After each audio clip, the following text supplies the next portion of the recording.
ரஹ்மத்துல்லாஹி வரகாத்து. அன்பிற்குரிய சகோதரர்களே, முதல்ல ஒரு சிறிய ரமலான் பற்றி ஒரு உரை நிகழ்த்திவிட்டு பிறகு கேள்வி பதில் நிகழ்ச்சி ஆரம்பமாகும்.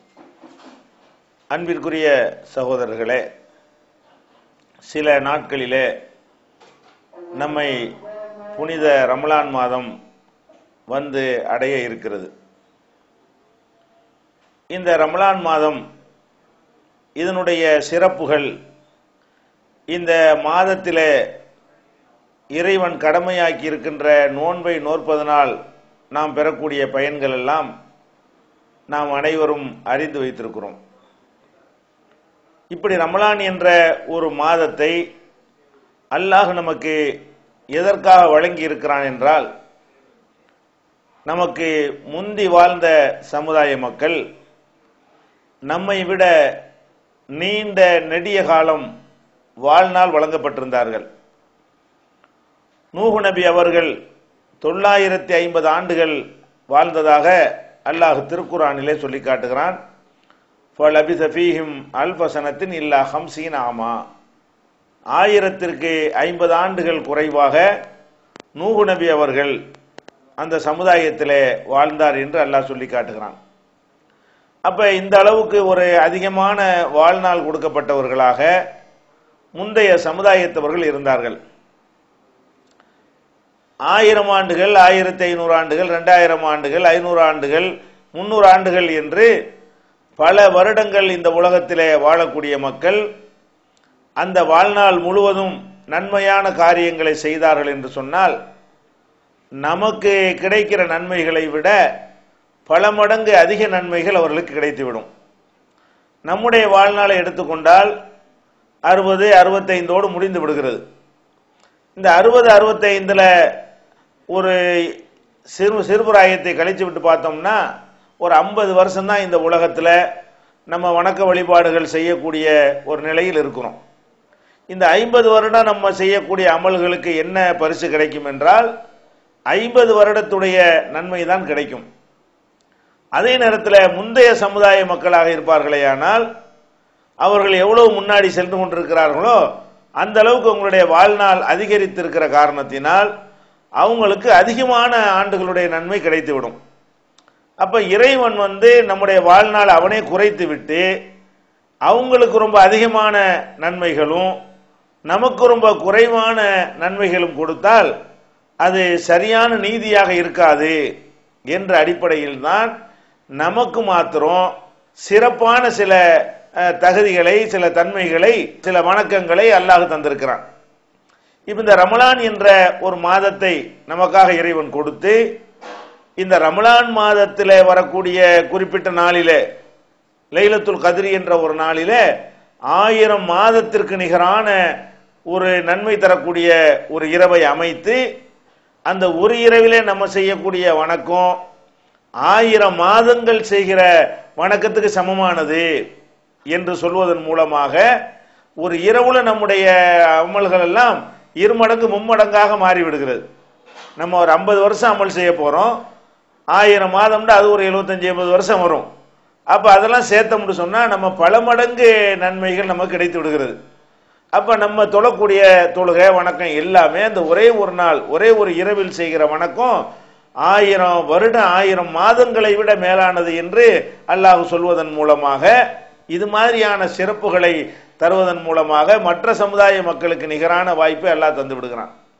அதே போல நம்முடைய பாவங்கள், மனிதர்கள் என்ற முறையில நம்ம நிறைய தவறுகள் கண்டிப்பா செய்வோம்.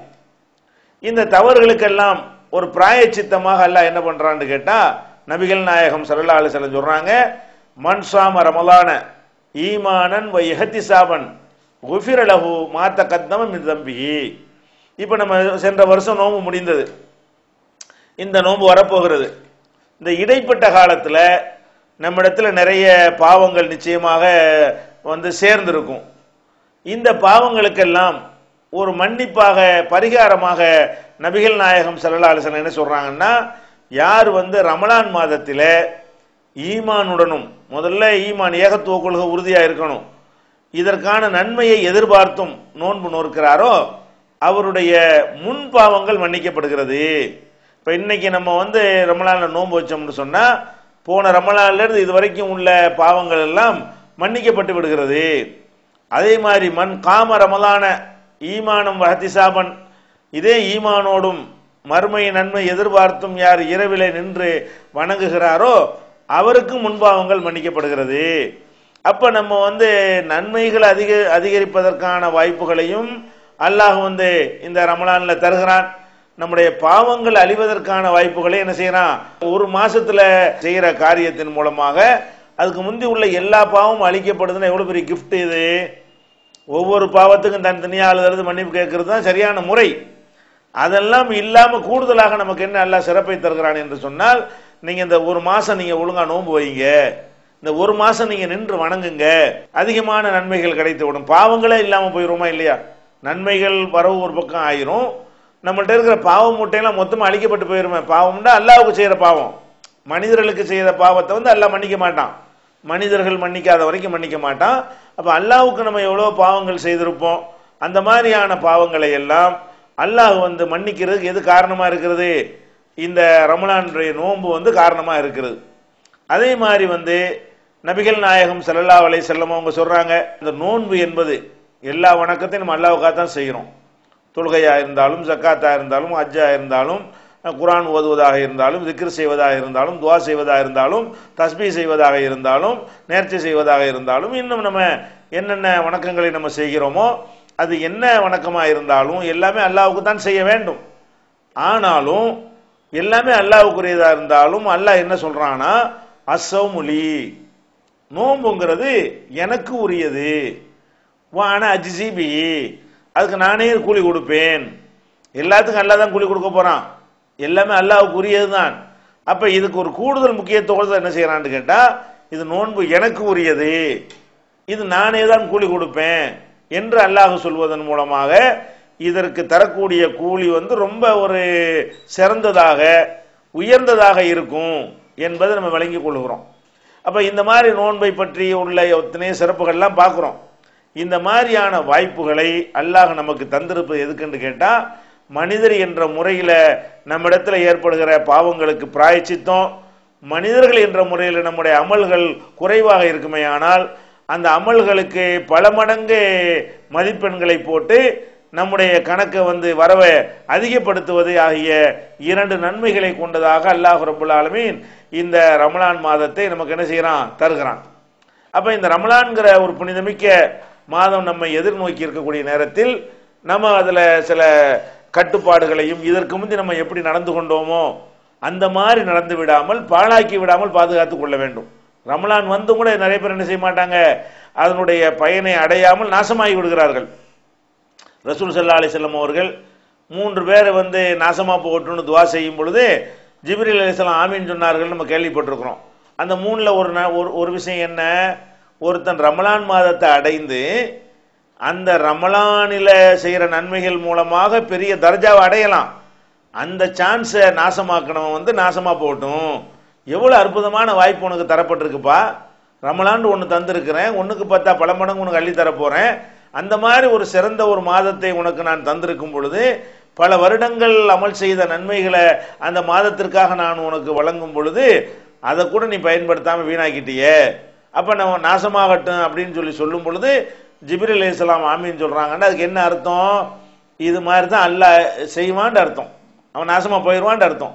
அப்ப ரமலான் என்ற ஒரு இந்த பாக்கியத்தை வந்து நல்லதுக்கு பயன்படுத்தணுங்கிறது ஒரு வகை. ரமலானை கூட நம்ம பயன்படுத்தலைன்னு சொன்னா எல்லா மாதங்களைப் போலவே ரமலானையும் நம்ம வந்து அமைத்து கொண்டோமே ஆனால் நம்மளை விட நஷ்டவாளிகள் இருக்க முடியாது. நம்ம பார்க்கிறோம் ரமலான் மாதம் வந்த பிறகும் சினிமா கொட்டைகளை நிற்கக்கூடியவர்களை எப்பவுமே சினிமா கொட்டைகள் நிற்க கூடாது.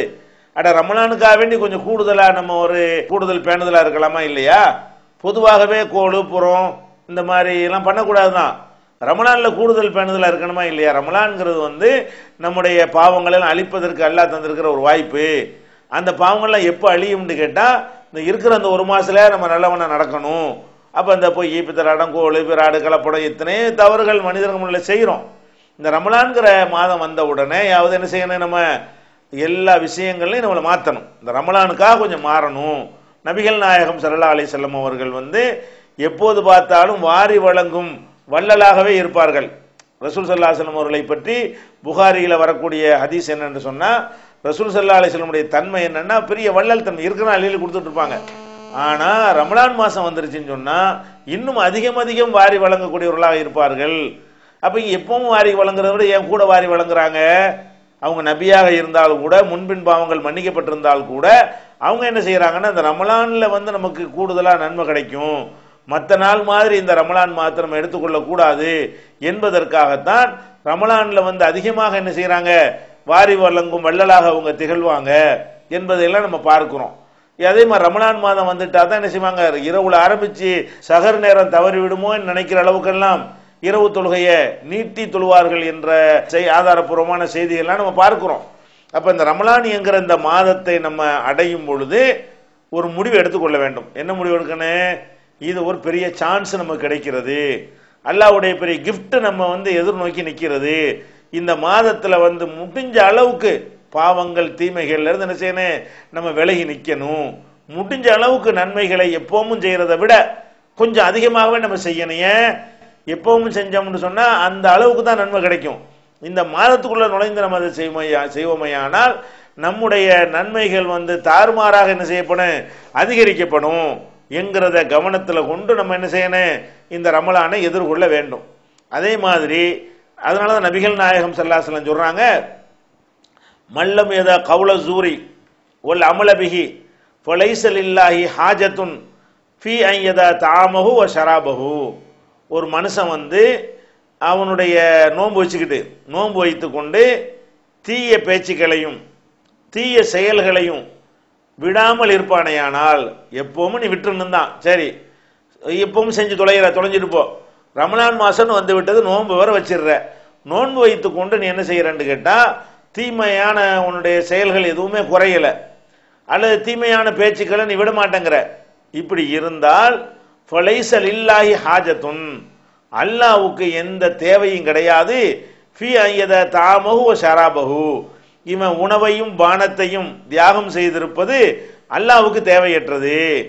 ஒரு சோத்தை மிச்சப்படுத்துறதுக்காக வேண்டி அவனை நோன்பு வைக்க சொன்னேன், தண்ணியை மிச்சப்படுத்துறதுக்காக வேண்டி உன்னை நோன்பு வைக்க சொன்னேன், அது எனக்கு தேவை கிடையாது. நோன்பு வைத்தது மூலமா நீ என்ன செய்யணும் என்று கேட்டால் உன்னை உன்னுடைய நிலைய தகுதியை ஒசத்தி கொள்ளணும், இம்ப்ரூவ் பண்ணி கொள்ள வேண்டும். அந்த மாதிரி பண்ணி கொள்ளணும் என்பதற்காகத்தான் என்ன செஞ்சிருக்கு, இந்த நோன்பை அல்லாஹ் தந்திருக்கிறான். அப்ப இந்த ரமலான் மாதம் அந்த வருவதை இப்போதே நம்ம என்ன செய்யணும், தயார்படுத்திக்கிறோம். ரமலான் அதுக்குன்னு நம்ம தயாராகணும். ரமலானுக்காக வேண்டி என்ன செய்யணும், அதை பத்தி ரசூல் ஸல்லல்லாஹு அலைஹி வஸல்லம் பேச ஆரம்பிப்பார்கள், அதை பத்தி ஆர்வம் ஊட்ட ஆரம்பிப்பார்கள், குடும்பத்தாரெல்லாம் எழுப்பி விட்டு தொழுவு சொல்லுவாங்க, மற்ற நாளிலும் அப்படி சொல்ல மாட்டாங்க. அப்ப இந்த ரமலான் இரவு தொழுகையை சொல்றேன். அப்ப நபிகள் நாயகம் ஸல்லல்லாஹு அலைஹி வஸல்லம் அவர்கள் ரமலானுக்காக வேண்டி ரொம்ப ரொம்ப அதிகமான ஒரு ரிஸ்க் எடுத்து அவங்க செஞ்சிருக்கிற காரணத்தினாலையும், அதுல நோன்புங்கிற ஒரு பெரிய தவத்தை அல்லாஹ் நம்ம கடமையாக்கி இருக்கிற காரணத்தினாலையும் நம்ம என்ன சங்கற்பம் எடுத்துக்கொள்ளணும், நம்ம இடத்துல உள்ள தவறுகளை எல்லாம் லிஸ்ட் போடணும். சரியான நம்ம அறிவுடைய மக்களாக இருந்தால், இந்த வாய்ப்பை நன்கு பயன்படுத்தி கொள்ள ஆசைப்படக்கூடியவர்களாக இருந்தால், நம்ம இடத்துல என்னென்ன மாதிரியான நம்ம இடத்துல மிஸ்டேக்குகள் இருக்கிறது இதெல்லாம் பட்டியல் போட்டு நோன்பு ரமலான் நுழைஞ்சிச்சுன்னா இதை நான் செய்ய மாட்டேன் என்று நீங்கள் முடிவெடுத்தீர்களே ஆனால் அது உங்களுக்கு பெரிய நன்மை தரக்கூடியதா இருக்கும். பொதுவாக நம்ம செய்து வரக்கூடிய அமல்கள் என்ன, அப்ப ரமலான்ல நம்ம இதுல எந்த அளவுக்கு ஆட் பண்ணி கொஞ்சம் அதிகப்படுத்திக் கொள்ளலாம், மற்ற நாட்களில் நம்ம செய்து வந்த அமல்களில் இருந்து எந்த அளவுக்கு நம்ம குர்ஆன் ஓதுறதே பழக்கமா இல்லாம இருக்கிறோமா, ரமலான்ல குர்ஆன் ஓதுறதுக்குன்னு ஒரு நேரத்தை ஒதுக்கணும். இதுவரைக்கும் ஹதீஸ் நூல்களை படிக்கிறதுக்குன்னு நம்ம நேரம் ஒதுக்காம இருக்கிறோமா, ரமலான் மாசத்துல அதுக்குன்னு ஒரு நேரத்தை ஒதுக்கி அதை படிக்கணும். தான தர்மங்கள்ல அவ்வளவுக்கு ஈடுபாடு இல்லாம இருக்கிறோமா, அல்லது இந்த அளவுக்கு ஒரு குறைந்த அளவுக்கு தான் தர்மம் செஞ்சுட்டு வர்றோமா, ரமலான் மாசத்துல நம்ம அதிக அளவுக்கு செய்யாதவங்களா இருந்தா செய்யணும்னு முடிவெடுப்போம். குறைவாக செய்யக்கூடியவர்களாக இருந்தால் இவ்வளவு நாளைக்கு இதான செஞ்சோம், ரமலான்ல கூடுதலாக நம்ம செய்யணும். சொந்த பந்தங்களை அனுசரித்ததுல நம்ம பின்தங்கி இருக்கிறோமா, ரமலான் மாதம் வந்துருச்சுன்னு சொன்னா நம்ம சொந்த பந்தங்களை எந்த அளவுக்கு நம்ம அனுசரிக்கலாம், எந்த அளவுக்கு அவங்க கூடுதலாக அவங்கள கவனிக்கலாம் அப்படிங்கறத நம்ம திங்க் பண்ணணும். உபரியான தொழுகைகள், அந்த உபரியான தொழுகைகள்ல நம்ம எந்த அளவுக்கு கவனக்குறைவா இருக்கிறோம், சுன்னத்தான தொழுகைகள்ல நம்ம எந்த அளவுக்கு கவனக்குறைவா இருக்கிறோம், கவனத்தோடு இருக்கிறோம், அதை பட்டியல் போட்டு இந்த ரமலான் வந்ததுல இருந்து இதை கொஞ்சம் மாத்தணும். நம்ம என்னென்ன சுண்ணத்துகள்லாம் நம்ம செய்யாமல் இருக்கிறோமோ அதை கொஞ்சம் மாற்றி அமைச்சோம்னு சொன்னால் அது ரமலானில் மட்டும் தொழுவது ஆகாது, பல வருடங்கள் 1000 மாதங்கள் தொழுவதாக என்ன செஞ்சது பாட்டுக்கு கணக்கில் எடுக்கப்பட்டு விடும். அப்படிங்கிறது எல்லாம் கவனத்தில் கொண்டு இந்த ரமலானை எதிர்கொள்ளணும். பள்ளிவாசல் அலங்காரம் பண்ணுவதற்காகவோ அல்லது வரக்கூடிய பெருநாளில் புத்தாடை அணியலாம் என்பதற்காகவோ அல்லது ரமலானுக்கு லீவுலாம் தருவாங்க என்பதற்காக வேண்டியோ இந்த மாதிரி நோக்கத்திற்கு என்ன செய்யக்கூடாது, ரமலானை நம்ம எதிர்நோக்கக்கூடாது. நம்ம ரமலானை எதிர்நோக்குவதெல்லாம் இதில் நம்ம நன்மைகளை அதிகரிக்கணும், தீமைகளை வந்து என்ன செய்யணும், குறைத்து கொள்ளணும், குறைப்பன அல்லது முழுமையாக நிறுத்தி கொள்ளணும் என்கிற வகையில் நம்மை நாமே என்ன செய்யணும், பக்குவப்படுத்தி கொள்ள வேண்டும். அதனால அல்லாஹ் ரப்பல் ஆலமீன் சொல்லி காட்டுகிறான். இந்த நோன்பை கடமையாக்கும் பொழுது எப்படி சொல்லி காட்டுறான், யா அய்யுஹல்லதீன ஆமனு, நம்பிக்கை கொண்டவர்களே, குத்திப அலைக்குமுஸ் ஸியாம், நோன்பு உங்களுக்கு வந்து கடமையாக்கப்பட்டிருக்கிறது, கமா குத்திப அலல்லதீன மின் கப்லிக்கும், உங்களுக்கு முந்தி வாழ்ந்த சமுதாயத்திற்கு எப்படி நோன்பு கடமையாக்கப்பட்டதோ அது மாதிரி உங்களுக்கும் கடமை. நோன்புங்கிறது என்னமோ உங்களுக்கு மட்டும் புதுசா வந்த கடமை இல்லை, உங்களுக்கு முந்தைய சமுதாயத்திற்கு நோன்புங்கிற கடமையை நம்ம என்னஞ்சோம் கொடுத்து இருந்தோம். எதுக்காக வேண்டி கொடுத்திருந்தோம் என்றால் லஅல்லக்கும் தத்தகூன், நீங்கள் வந்து இறையச்சமுடையவர்களாக மாற வேண்டும் அல்ல நரகத்தில் நீங்கள் தப்பித்துக் கொள்ள வேண்டும் என்பதற்காகத்தான் உங்களுக்கு நோன்பை நம்ம வந்து கடமையாக்கி இருக்கிறோம் அல்லாஹ் சொல்லி காட்டுகிறான். அப்ப இந்த நோன்புங்கிற இந்த கடமை வந்து நம்மளை பட்டினி போடுவதற்காகவோ அல்லது நம்முடைய ஆரோக்கியம், சில பேர் அப்படிலாம் சொல்வார்கள், நோன்பு எதுக்கு வைக்கிறோம் என்று கேட்டால் பசியுடைய கொடுமையை உணர்வதற்கு தான் நோன்பு அப்படிம்பாங்க. இப்படி சொல்லி சொல்லி என்ன பண்ணிட்டாங்க, நோன்புடைய அந்த மகத்துவத்தை ஒண்ணுமில்லாம ஆக்கிட்டாங்க. நம்ம நோன்பு வைப்பது நிச்சயமாக பசியுடைய கொடுமையை உணர்வதற்காக இல்லை. பசியுடைய கொடுமையை உணராத ஒருத்தன் கூட கிடையாது. கோடீஸ்வரனுக்கு பசியுடைய கொடுமைண்டா என்னன்னு தெரியும், சாப்பிடாம இருக்கும்போது பசிக்கு தானே செய்யும். அப்ப எவனா இருந்தாலும் பசியுடைய கொடுமையை உணர்வதற்காக வேண்டிதான் நோன்பு கடமைன்னு சொன்னா இது வந்து இப்ப ஏழைக்கு கடமையாக்கவே கூடாது. அவன் தான் டெய்லி உணர்ந்துட்டு இருக்கிறானே, எல்லா நேரமும் பசியோட தான் இருந்துகிட்டு இருக்கிறான் அவன். அப்ப வந்து இந்த பணக்காரன் ஏழைங்கிற வேறுபாடு இல்லாம எல்லாருக்கும் அல்லாஹ் வந்து கடமையாக்கி இருக்கிறான். அதுவும் பசியை உணர்வதற்கு இப்படிப்பட்ட பெரிய பயங்கரமான ட்ரைனிங் எல்லாம் கொடுக்க தேவையில்லை. ஒரு நாள் பட்டினியா போட்டா கூட பசியை உணர்ந்துக்கிடுவான். அப்ப இந்த பசியை உணர்வதற்காக நோன்புங்கிற மாதிரி நம்மளை சொல்லி தந்து நம்மளை என்ன பண்ணிடுறாங்க, அதை வந்து அதனுடைய தூய்மையான நோக்கத்தில் நம்மளை வந்து திசை திருப்பி விடுகிறார்கள். இந்த நோன்புடைய நோக்கம் வந்து பசியை உணர்றதுலாம் கிடையாது. முக்கியமான ஒரே நோக்கம் என்னன்னா நம்மளோட இந்த இறையச்சத்தை வந்து அதிகப்படுத்தி கொள்ள வேண்டும். அல்லாஹ்வை பற்றிய அச்சத்தை அதிகப்படுத்துவதற்கு இந்த நோன்பு உதவணும். அதிகப்படுத்தினா தான் இந்த நோன்புக்கு அர்த்தம் இருக்கு. நோன்பு மாத்திரம் இல்லை, எல்லா வணக்கமும் அதுக்கு தான். எல்லா வணக்கமும் எதுக்கு அல்லாஹ் நம்ம தொழுகிறோம், நம்ம குனிஞ்சு நிமிர்ந்து நெத்தியை கொண்டே வச்சு உட்காந்து சில விஷயங்களை ஓதுறதுனால அல்லாஹ்வுக்கு என்ன கிரேடு ஏறி போயிடும்? ஒன்றும் கிடையாது. நீங்கள் ஒருத்தரும் தொழுவாட்டாலும் அவனுக்கு வந்த ஒரு கிரேடும் குறைய போறதில்ல, எல்லாரும் தொழுதாலும் அவனுடைய அந்தஸ்தில் எதுவும் கூடி போக போறதும் கிடையாது. அப்ப இதை செய்யறதுனால என்னத்துக்காக வேண்டிய அல்லாஹ் அந்த தொழுகைங்கிறத நமக்கு தந்திருக்கிறான். அது கூட அல்லாஹ் சொல்றான், இன்ன ஸலாத்த தன்ஹானில் ஃபஹ்ஷாயி வல் முன்கர், தொழுகை என்பது அருவருக்கத்தக்க காரியத்தில் இருந்தும் அசிங்கமான தீமையான காரியத்தில் இருந்தும் தடுக்கும். தடுத்தா தான் தொழுகிறோன்ற அர்த்தம். தொழுதுட்டு போய் வட்டி கடையை திறந்தா இவன் என்ன தொழுதான்னு கேட்கிறேன். தொழுதுட்டு போய் லாட்டரி கடையை திறந்தான்னா, தொழுதுட்டு போய் சினிமா கொட்டையை திறந்தான்னு சொன்னா, தொழுதுட்டு போய் கலப்படம் பண்ணான்னு சொன்னா இவன் தொழலேன்னு அர்த்தம். தொழுகையை எதுக்கு தந்தது? வெறுமனே இந்த குனிகிறதே பெரிய மேட்டரா இது? அதுக்காண்டி எல்லாம் தந்திருக்கிறான். நிமிர்றது பெரிய விஷயமா இது? இதுக்காக வேண்டிய எல்லாம் தந்திருக்கிறான். அந்த இடத்துல என்னத்தை உண்டாக்கிறனே, இறைவா நீ இருக்கிற, நீ தான் பெரியவன், அல்லாஹ் அக்பர், நீ தான் பெரியவன், நான் நிற்கும் போது நீ தான் பெரியவன், நான் குனியும் போது நீ தான் பெரியவன், நீ தான் மகா பெரியவன் காட்டுவதற்காக நம்ம நெத்தியில் கொண்டே நிலத்தை வச்சுட்டு நீ தான் எல்லாத்துக்கும் பெரியவன், நான் ரொம்ப ரொம்ப சின்னவன் அப்படின்ற ஒரு எண்ணத்தை உள்ளத்துல வந்து நம்ம உண்டாக்கி கொண்டு நீ எல்லாத்தையும் பார்த்து கொண்டிருக்கிறாய், கண்காணித்து கொண்டிருக்கிறாய்ங்கிற அந்த ஒரு பக்குவத்தோடு நம்ம தொழுகையை முடித்து விட்டு வந்தா தான் நம்ம வியாபாரத்தில் தவறு செய்யும் பொழுது அந்த தொழுகை வந்து நம்மளை தடுக்கும். தொழுகை நேரத்தில் நம்ம உள்ளத்துல உருவாக்கி கொண்டோம் இல்லையா இறையச்சம், அந்த இறையச்சம் வந்து எதை தடுக்கும்? லஞ்சம் வாங்குறதை தடுக்கும், கொள்ளையடிக்கிறதை தடுக்கும், விபச்சாரம் செய்வதை தடுக்கும், பொய் பேசுவதை தடுக்கும், ஏமாத்துவதை தடுக்கும், மோசடி செய்வதை தடுக்கும், கோல் சொல்வதை தடுக்கும், புறம் பேசுவதை தடுக்கும். இப்படி எல்லாத்தையும் எப்ப தடுக்கும்? அந்த தொழுகை வந்து ஒரிஜினல் தொழுகையா இருந்தா தான் தடுக்கும். ஒரிஜினல் தொழுகைண்டா என்ன?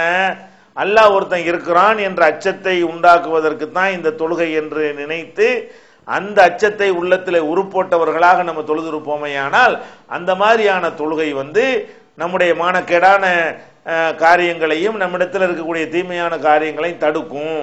அப்படிங்கிறதுனால தான் எது செய்யப்பட்டிருக்கு, தொழுகையே கடமையாக்கப்பட்டிருக்கிறது. நோன்பு அதுக்கு தான் கடமையாக்கப்பட்டிருக்கிறது. ஏன் ஹஜ்ஜு கூட அல்லாஹ் என்ன சொல்றான், ஹஜ்ஜுக்கு போகும்போது எல்லாத்தையும் தயாரித்துக் கொள்ளுங்கள். என்ன செய்யுங்க, தஸவ்வது, ஹஜ்ஜுக்கு போறோன்ற வீசுநகை வெறுங்கையுமா போவாதீங்க. அதுக்கு தேவையான பொருள்கள், மெட்டீரியல், உணவுகள் எல்லாத்தையும் சாதனங்கள்லாம் தயாரித்துக் கொள்ளுங்கள். ஆனா தயாரிக்கிறதுலேயே முக்கியமான விஷயம் என்ன தெரியுமா, இன்ன ஹைர ஜாதி அத்தக்வா, நீங்கள் தயாரிக்கிற உணவுலே சிறந்த தயாரிப்பு எது என்று சொன்னால் தக்வா என்ற இறையச்சம் தான். அப்ப ஹஜ்ஜில கூட அல்லாஹ் என்ன சொல்றான்னு கேட்டா, நீங்க வந்து ஹஜ்ஜுக்கு போறீங்க, போகும் பொழுது இறையச்சத்தை வந்து கட்டு சாதமாக பயண உணவாக நீங்கள் தயாரித்துக் கொள்ள வேண்டும். அப்ப எல்லா வணக்கமுமே இப்படித்தான், நோன்பா இருந்தாலும், தொழுகையா இருந்தாலும், ஜக்காத்தா இருந்தாலும், ஹஜ்ஜா இருந்தாலும், இன்ன பிற வணக்கங்களா இருந்தாலும் எல்லாமே எதுக்குன்னு கேட்டா, அந்த வணக்கமே பிரதானமானது இல்லை, அது பிரதானமானது தான். அதுல வந்து எதிர்பார்ப்பது அந்த குனிதலையும் நிமிர்தலையும் கிடையாது. நோன்பில் எதிர்பார்ப்பது வந்து குடிக்காமலும் பருகாமலும் இருக்கிறது மட்டும் கிடையாது, அதையும் செய்து கொள்ள வேண்டும். அதிலிருந்து என்னத்தை நம்ம பெறணுமோ அதையும் பெற வேண்டும். என்னத்தை பெறணும், நமக்கு மேல ஒருவன் இருந்து நம்மளை பார்த்து கொண்டிருக்கிறான், அவன் வந்து அவனுக்கு தெரியாமல் நம்ம ஒன்றுமே செய்ய முடியாது, அவனுடைய பார்வையில் மறைந்து நின்று நம்ம ஒரு தப்பு செய்து விட முடியாது என்கிற எண்ணத்தை வந்து ஒவ்வொரு வணக்கத்தின் போது நம்ம வந்து உண்டாக்கி கொண்டோம் என்று சொன்னால், நம்ம தொழுகைக்கு வெளியில, ரமலானுக்கு வெளியிலையும் நம்முடைய வாழ்க்கை என்ன செய்யும், சிறப்பானதா இருக்கும். ஒரு ரமலான்ல நம்ம ஏற்றி கொள்ளக்கூடிய அந்த சார்ஜ் இருக்கு இல்லையா, பவரு, அது வந்து அடுத்த ரமலான் வரைக்கும் கூட வேலை செய்யக்கூடியதா இருக்கும். அதை கவனத்தில் கொண்டு நம்ம என்ன செய்யணும், நோன்பு வைப்புடைய நோக்கம் மனிதன்கிற முறையில் நம்முடைய சில தவறுகள் நம்மகிட்ட வரத்தான் செய்யும். ஆசையையும் அறிவையும் சேர்த்து தான் எல்லாம் படைச்சிருக்கிறான். நம்ம என்னதான் அறிவை கொண்டு லகான் போட்டாலும் ஆசை வந்து நம்மளை பல தீய செயல்களில் இழுத்து கொண்டுதான் போகும். போனாலும் அதுல ஒரு அல்லாஹ் ஒரு செய்த அருள் என்னன்னு கேட்டா, இந்த மாதிரி ஒரு சிறப்பு நாட்களை கொடுத்து, இந்த நாட்கள்லையாவது கொஞ்சம் நல்லவனா நடந்து அதெல்லாம் கரெக்ட் பண்ணிக்கப்பா, 11 மாசம் நாசமா போனியா இல்லையா, இந்த ஒரு சிறந்த மாசம் தந்திருக்கனா இல்லையா, இதுலயாச்சும் கொஞ்சம் நல்லவனா நடந்து ஏற்கனவே உள்ள ஒரு தவறை கரெக்ட் பண்ணிக்க என்று ஒரு அழகான வாய்ப்பை அல்லாஹ் தந்திருக்கிறான் என்று நினைத்து பார்த்தீர்களே, ஆனால் உங்களுடைய வாழ்க்கை வந்து அப்படி என்ன செய்யும், தலைகீழ மாறிடும். மற்ற நாட்களில் நம்ம நடந்ததை விட ரொம்ப அதிகமான ஒரு மாற்றம் நம்முடைய வாழ்க்கையில என்ன செஞ்சிருன்னு ஏற்பட்டு. எந்த அளவுக்குன்னு கேட்டா, ஒருத்தன் நம்மளை அடிக்கிறான், அடிச்சான்னு சொன்னா திருப்பி அடிக்கிறதுக்கு மார்க்கத்தில் வந்து அனுமதி இருக்கிறது. ஒருத்தன் வரம்பு மீறி நம்மளை பேசுறான், திருப்பி வரம்பு மீறி பேசுறதுக்கு நமக்கு அனுமதி இருக்கிறது. நம்மளை திட்டினா நம்மளும் திட்டலாமா இல்லையா, அல்லாவே அதை அனுமதிக்கிறான். ஃபமன் ஏத்ததா அலைக்கும் ஃபாத்தது அலைக்கும் மிஸ்லி மாத்ததா அலைக்கும். உங்கள்கிட்ட ஒருத்தன் வரம்பு மீறுவானே ஆனால் அவன் வரம்பு மீறியது போன்ற அளவுக்கு நீங்களும் வரம்பு மீறி கொள்ளுங்கள் அப்படிங்கிறான். லா யுஹிப்புல்லாஹுல் ஜஹர பிஸ்ஸூஇ இல்லாமல் துலிம, ஒருத்தன் அநீதி இழைக்கப்பட்டவனை தவிர மற்ற யாருக்கும் தீய சொற்கள் சொல்வதை அல்லாஹ் விரும்ப மாட்டான். அநீதி இழைக்கப்பட்டால் அவன் திட்டுறதுக்கு ஒரு ரைட் இருக்கிறது அப்படின்னு அல்லாஹ் சொல்லி காட்டுகிறான். அப்ப வந்து பொதுவாக நம்மள்கிட்ட ஒருத்தன் சண்டைக்கு வந்தான்னா நம்ம எதிர்த்து அடிக்கிறது, நம்மளை வந்து திட்டினான்னா திருப்பி திட்டுறது, இதெல்லாம் மார்க்கத்தில் வந்து அனுமதிக்கப்பட்ட ஒரு காரியம்தான். அதை கூட என்ன சொல்றாங்க ரசூல் ஸல்லல்லாஹு அலைஹி வஸல்லம், நீங்க வந்து நோன்பு வச்சிருக்கும் பொழுது உங்கள்கிட்ட யாராவது வந்துகிட்டு என்ன செய்யறான், திட்டினானையானால் அல்லது சண்டைக்கு வந்தானையானால் ஃபல்யகுல் இன்னி சாயிமுன், நான் நோம்பாளின்னு சொல்லிட்டு போயிட்டே இருங்க. அதாவது சண்டைக்கு வந்தா திருப்பி சண்டைக்கு போகலாம், அனுமதிக்கப்பட்ட விஷயம் தான் அது.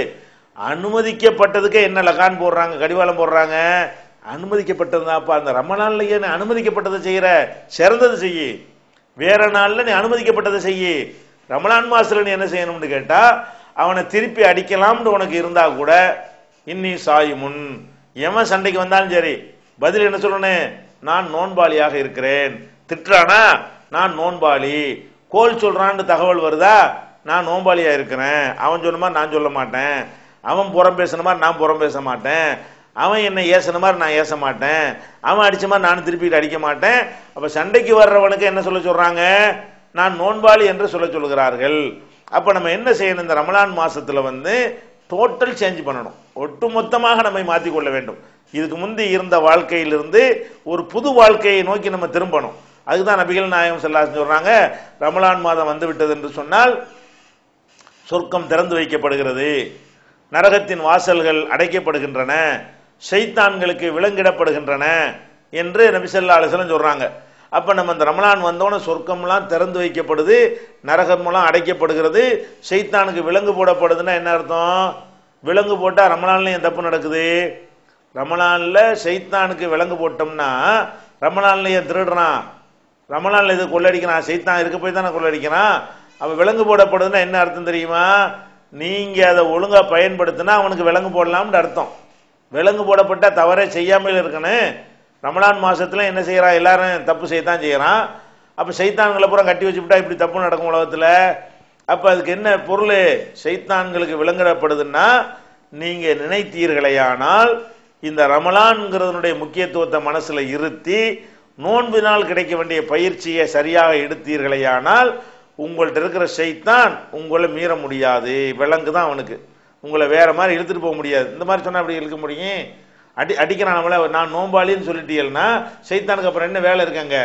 அவுட் ஆகி ஓடி போயிடறானா இல்லையா? உங்களை வந்து கோல் சொல்ற தூண்டுறான், அண்ணா நோன்பாளின்றீங்க, ஷைத்தான் வந்து தோத்து போயிடறானா இல்லையா? அப்ப இப்படித்தான் ஒவ்வொரு தவறான காரியங்களுக்கு உங்களை தூண்டக்கூடிய நேரத்திலையும் நான் ஒரு நோம்பாளின்னு சொல்வதன் மூலமாக உங்களை தற்காத்து கொண்டீர்களேயானால் இப்ப ஷைத்தானுக்கு நம்ம விலங்கு போட்டுட்டோம். ஷைத்தானுக்கு விலங்கு போடுறது என்று சொன்னால் நாம் விரும்பினால், நினைத்தால், முயற்சித்தால் இந்த ரமலானை சரியான முறையில் பயன்படுத்துவதன் மூலமாக விலங்கு போட முடியும். மற்ற நேரங்களில் விலங்கு போடுவது கஷ்டம். ரமலான்ல நம்ம இறைவனுக்காக பசியோடும் தாகத்தோடு இருக்கும் பொழுது அதுவே பல உணர்வுகளை வந்து கட்டுப்படுத்திடும். பசி வந்திட 10 பறந்து போகும் சொல்றானா இல்லையா? பசி வந்துட்டோன்னு பல பல உணர்வுகள் நம்மளை வந்து எடுபட்டு போயிடும். அந்த மாதிரி இருக்கும் பொழுது இந்த மூர்க்கத்தனம்லாம் குறையும் பொழுது ஷைத்தான் ஒரு அடங்கி போய் விடுகிறான். ஒன்று, இந்த ரமலான்ல கிடைக்கக்கூடிய அபரிமிதமான நன்மைகளையும் அதுல உள்ள பாவ மன்னிப்புகளையும் நம்ம நினைத்து பார்க்கக்கூடிய நேரத்தில் நம்முடைய இயல்பாகவே நம்முடைய அமல்கள் அதிகரித்து பாவங்கள் குறையும் பொழுது அப்போ ஷைத்தானுக்கு நம்ம விலங்கு போட்டுறோம். நேற்று மாதிரி நான் இன்னைக்கு இருக்க மாட்டேன் பாரு, நேற்று 1000 ரூபாய் செலவு பண்ணா இன்னைக்கு 10,000 ரூபாய் செலவு பண்ணுவேன் நல்ல காரியத்துக்கு என்று நம்ம வந்து நம்மளை மாற்றி கொள்ளும் பொழுது இப்படி ஷைத்தானுக்கு விலங்கு போடுறோம். இந்த ஷைத்தானுக்கு விலங்கு போடுறதுனால சொர்க்கம் திறந்து வைக்கப்படுதுன்னு என்ன அர்த்தம்? நம்ம சொர்க்கத்துக்கு போவோம்னு அர்த்தம். நரகம் பூட்டு போடப்படுதுன்னு என்ன அர்த்தம்? நம்ம நரகத்துக்கு போக மாட்டேன்னு அர்த்தம். அப்ப ரமலான் மாசம் வரும் பொழுது சொர்க்கத்திற்கு செல்லக்கூடியவர்களுக்கான வாய்ப்பு வந்து பிரகாசமா இருக்கிறது, நரகத்திற்கு செல்வதற்கான வாய்ப்புகள்லாம் குறைக்கப்பட்டிருக்கிறது. இதை கவனத்தில் கொண்டு நீங்கள் நடந்து கொள்ளுங்கள் என்று நபிகள் நாயகம் ஸல்லல்லாஹு அலைஹி வஸல்லம் சொல்லுகிறார்கள். எனவே நம்ம ஒரு முடிவு எடுங்க. இந்த ரமலான் மாசம் வர்றதுக்கு முன்னாடியே இப்ப இருந்தே பிளான் பண்ணுங்க. எத்தனை ஒரு கல்யாணம், வீட்டில் ஒரு கல்யாணம்னா பிளான் பண்றீங்களா இல்லையா? வீடு குடி போறதா இருந்தா பிளான் பண்றீங்களா இல்லையா? லீவு முடிஞ்சு இது ஊருக்கு வர்றதா இருந்தா இப்பவே லிஸ்ட் போட்டு ஜாமான்லாம் 3 மாசத்துக்கு முந்தைய வாங்க ஆரம்பிக்கிறீங்களா இல்லையா? என்னென்ன வாங்கிட்டு போறது, என்னென்ன லிஸ்ட் போட்டு சொந்தக்காரங்க, மனைவி, மக்கள், அப்பா அம்மாட்ட எல்லாம் கேட்டு அதுக்குரிய பொருட்களை இப்போ தயார் பண்ண ஆரம்பிக்கிறீங்களா இல்லையா? மறுமைக்க வேண்டி இப்படி செய்ய வேண்டியதானே? துன்யாவுக்கு செய்யற மாதிரி இந்த வரக்கூடிய சில நாட்கள்ல நம்ம நோன்பு வர இருக்கிறது, ரமலான் நம்ம என்னென்னலாம் செய்ய போறோம், என்னென்னலாம் விட போறோம், என்னென்னலாம் அதிகரிக்க போறோம், அது எப்படி அந்த மாதத்தை பயன்படுத்தி கொள்ள போறோம், எப்படி இந்த கெட்ட ஷைத்தான்ட்டு தப்பிக்க போறோம் என்று இப்போதே பிளான் பண்ணி கொண்டீர்களேயானால் இந்த ரமலான் வந்து பெரிய ஒரு ஆதாயமான ஒரு வியாபாரமாக லாபம் தரக்கூடிய ஒரு இதாக அமைந்துவிடும். இல்லை என்று சொன்னா ரசூல் ஸல்லல்லாஹு அலைஹி வஸல்லம் மெம்பர்ல துவா செஞ்சாங்கல்ல, அந்த நிலைமைக்கு நம்மளை தள்ளிவிடும். அப்படி நடந்து விடாமல் முழுக்க முழுக்க ரமலானுடைய நன்மைகளை பெற்ற நன்மக்களாக அல்லாஹ் நம் அனைவரையும் ஆக்கி அருள் புரிவானாக. வாஹிரு தாவானா அல்ஹம்துலில்லாஹி ரப்பில் ஆலமீன். அஸ்ஸலாமு அலைக்கும். ஜக்காத் என்கிற அந்த கடமையை வந்து நம்மளுடைய அயராத பிரச்சாரத்தின் மூலமா மனிதர்களை வச்சுட்டாங்க, ஜக்காத் கொடுத்துதான் ஆகணும் அப்படிங்கறத ஒத்துக்கொண்ட பிறகு அந்த ஜக்காத்தை வந்து நம்ம சொந்தக்காரங்களுக்கு கொடுக்கலாமா, எங்க அக்காவுக்கு கொடுக்கலாமா, எங்க தங்கத்துக்கு கொடுக்கலாமா, மாமா கொடுக்கலாமா, வச்சாங்க கொடுக்கலாமாங்கிறாங்க. எப்படி முழுமையா அதை செயல்படுத்தணும்? இந்த சகோதரி என்ன கேள்வி கேட்கிறாங்கன்னா, நம்ம ஜக்காத் என்கிற கடமை நம்ம மார்க்கத்தில் நம்ம மீது விதியாக்கப்பட்டிருக்கிறது வசதி உள்ளவங்களுக்கு. இந்த ஜக்காத்தை பொறுத்த வரைக்கும் ஆரம்பத்துல எல்லாம் ஜக்காத்து கொடுக்கக்கூடியவர்கள் வந்து ரொம்ப குறைவாக இருந்தார்கள். ஆனால் இப்போதைக்கு இப்ப ஏகத்துவ எழுச்சி வந்த பிறகு ஓரளவுக்கு எல்லாருமே நம்முடைய பொருள்களுக்கு ஜக்காத்து கொடுத்து தூய்மையாக்கி கொள்ள வேண்டும் என்ற எண்ணம் ரொம்ப அதிகரித்து இருக்கிறது. ஜக்காத்து கொடுக்கக்கூடியவர்கள் பெருகி இருக்கிறார்கள். இந்த நேரத்தில் ஜக்காத்தை பற்றி அவங்க என்ன கேள்வி கேட்குறாங்கன்னு கேட்டால், எங்களுடைய ஜக்காத்தை எங்கள் சொந்தக்காரங்களுக்கு கொடுக்கலாமா, அண்ணன் தம்பி கொடுக்கலாமா, எங்களுடைய உறவினருக்கு கொடுக்கலாமா, ஜக்காத் பணத்தை வந்து வேறு வேறு ஏழைகளுக்கு கொடுக்கறத விட அல்லது நம்ம சொந்தக்காரங்களுக்கு கொடுக்கறது சிறந்தது தானே, அப்படி கொடுத்துடலாமா என்று ஒரு கேள்வியை கேட்குறாங்க. இந்த கேள்வி இந்த காலத்தில் தான் நம்ம கேட்க முடியும். இந்த கேள்வியை நபிகள் நாயகம் ஸல்லல்லாஹு அலைஹி வஸல்லம் காலத்தில் கேட்க முடியாது. ஒரு இஸ்லாமிய அரசாங்கம் நடந்து கொண்டிருக்கும் பொழுது அங்கே இந்த கேள்வி கேட்க முடியாது. ஏன்னு கேட்டால், ஜக்காத்து என்பதற்கும் சதக்கா என்று சொல்ற தர்மத்திற்கும் மார்க்கத்தில் வித்தியாசம் இருக்கிறது. ஜக்காத்துன்னு சொன்னா கட்டாயமா கம்பல்சரியாக நம்ம கொடுக்க வேண்டிய ஒரு நிதி வரி. சதக்கா என்று சொன்னால் கட்டாயமா இல்லாம நம்மளா விரும்பி நன்மையை நாடி செய்யக்கூடிய காரியம். இந்த ஜக்காத்தை பொறுத்த வரைக்கும் ஒரு இஸ்லாமிய அரசாங்கத்தில் நபிகள் நாயகம் ஸல்லல்லாஹு அலைஹி வஸல்லம் காலத்தில் ஆகட்டும், அதற்கு பிறகு அமைந்த நல்லாட்சி நடத்திய கலீஃபாக்களுடைய காலத்திலேயா இருக்கட்டும், ஜக்காத்துங்கிறத அவரவர் கொடுக்கிற மாதிரி ஒரு செட்டப்பே கிடையாது. நீங்களே கொடுத்தா தானே சொந்தக்காரங்களுக்கு கொடுக்கறதா கேள்வியே வரும். ஒரு இஸ்லாமிய அரசாங்கத்தில் ஜக்காத் என்பது அரசாங்கத்தில் வசூலிக்கப்பட்டு விடும். அரசாங்கத்திலிருந்து அந்த ஜக்காத்தை திரட்டி வைத்து கொண்டு என்ன செய்வாங்கன்னா அரசாங்கத்திலிருந்து விநியோகம் பண்ணுவார்கள். அப்ப நீங்க உங்களுக்கு உரிமையே இருக்காது. ஜக்காத்துங்கிற அந்த பணத்தை பொறுத்த வரைக்கும் ஒரு இஸ்லாமிய அரசாங்கம் இருக்குமே, ஆனால் அதுல என்ன இருக்காது, ஜக்காத்து கொடுக்கிறவருக்கு எந்த ஒரு உரிமையும் கிடையாது. அவர் பாட்டுக்கு ஜக்காத்தை திரட்டி விநியோகம் செய்யக்கூடிய அரசாங்கத்தில் கொடுத்து விட வேண்டும். நீங்க கொடுக்க மறுத்தாலும் வலுக்கட்டாயமும் வாங்கி கொண்டு போய் விடுவார்கள். அதுதான் ஜக்காத். அப்ப நீங்க மறுத்தா கூட எடுத்துட்டு போயிடக்கூடிய ஒரு விஷயம் தான் ஜக்காத்துங்கும் பொழுது, அப்ப இப்ப ரசூலுல்லாஹ் காலத்துல இந்த கேள்வி வந்திருக்குமா, எங்க அண்ணனுக்கு கொடுக்கலாமா, தம்பியை கொடுக்கலாமான்னு? ஜக்காத்து உனக்கு ரைட்டு கிடையாத, நீ உன் கையில இருந்து விநியோகிக்கிற விஷயம் கிடையாது ஜக்காத்துங்கிறது. ஜக்காத்துங்கிறது கூட்டாகத்தான் செய்ய வேண்டிய ஒரு விஷயம். கூட்டா செய்யற முறை தான் அன்று இருந்தது. அந்த மாதிரியான அடிப்படையை சிந்திச்சு பார்க்கும் பொழுது ஜக்காத்தை அண்ணன் தம்பி கொடுக்கிறது, சொந்தத்துக்கு கொடுக்கிறதுங்கிறது கொஸ்டின் வராது. அதே நேரத்தில் சொந்த பந்தங்களுக்கு கொடுப்பதை பற்றி நிறைய ஹதீஸுகள், என் குரான்ல கூட நிறைய எதை செலவழிக்கிறேன்னு கேட்கும்போது, ஒமா அன்பக்தும் பொலில் வாலிதைனி உல் அக்ரபீன, நீங்கள் பெற்றோருக்கு செலவழிங்க, சொந்தக்காரங்களுக்கு செலவழிங்க என்றெல்லாம் திருக்குரான் சொல்கிறது. இதெல்லாம் ஜக்காத் அல்ல. நம்மளா செலவழிக்கிற தர்மங்கள் இருக்கு பாருங்களேன், அதுல தான் நம்ம என்ன செய்யணும்னு கேட்டா, நீனா செலவழிக்கிற தர்மமா இருந்தால் ஜக்காத்துங்கிறது 2.5%ங்க, 100க்கு 2.5ங்கிறது ஜக்காத்து. நம்மள்ட்ட 100 ரூபா இருந்தா 2000 ரூபா கொடுத்துட்டோம், 97,000 ரூபா இருக்குது. இந்த 97,000த்துல 5,000 செலவழிக்கலாம், 10,000 செலவழிக்கலாம், ஒரு 1/3 வரைக்கும் நம்ம என்ன செய்யலாம், 3/1 அளவுக்கு அதிகபட்சமா நம்ம விரும்பி தர்மம் செய்யலாம். இந்த 3/1 தர்மம் செய்யக்கூடிய விஷயங்கள் வரும் பொழுதுதான் நமக்கு என்ன சொல்லப்படுது மார்க்கத்துல, நீ உறவினருக்கு செய்யறது சிறந்தது, சொந்தக்காரங்களுக்கு கொடுத்தா அதிக நன்மை. எப்படி அதிக நன்மை? தர்மம் செய்த நன்மையும் கிடைத்துவிடும், உறவினர்களை அனுசரித்த நன்மையும் கிடைத்துவிடும். உறவினர்களை கவனித்தல் ஒரு நன்மை இருக்குல்ல, அது ஒரு பக்கம் கிடைத்துவிடும், தர்மம் செஞ்ச நன்மையும் கிடைத்துவிடும். யாரோ எவரோ ஒரு ஏழைக்கு கொடுத்தேன்னு சொன்னா தர்மத்தின் நன்மை மட்டும்தான் கிடைக்குமே தவிர சொந்த பந்தத்தை அனுசரித்தா என்ற நன்மை கிடைக்காது என்றெல்லாம் நபிகள் நாயகம் ஸல்லல்லாஹு அலைஹி வஸல்லம் சொல்றாங்க. உதாரணமா அதுக்கு நிறைய சான்றுகளை நம்ம பார்க்கலாம். நம்மளா விரும்பி செய்யற தர்மங்கள், நீங்க சொந்த பந்தங்களை கண்டிப்பா கவனிக்கணும், அதெல்லாம் அந்த 2.5%ல கிடையாது. அந்த 2.5% வேற, நீங்களா விரும்பி செய்யற ஒரு தர்மங்கிறது வேற. அப்ப ரசூலுல்லாஹ்ட்ட என்ன செய்யறாங்க, அபூ தல்ஹாங்கிறவங்க, அல்லாஹ்வுடைய தூதரே, அல்லாஹ் ஒரு வசனத்தை அருளி இருக்கிறான், லன் தனாலுல் பிர்ர ஹத்தா துன்ஃபிகு மிம்மா துஹிப்பூன், நீங்கள் விரும்புவதை செலவழிக்காத வரை நீங்கள் நன்மை அடைய முடியாது என்று அல்லாஹ் சொல்கிறான்.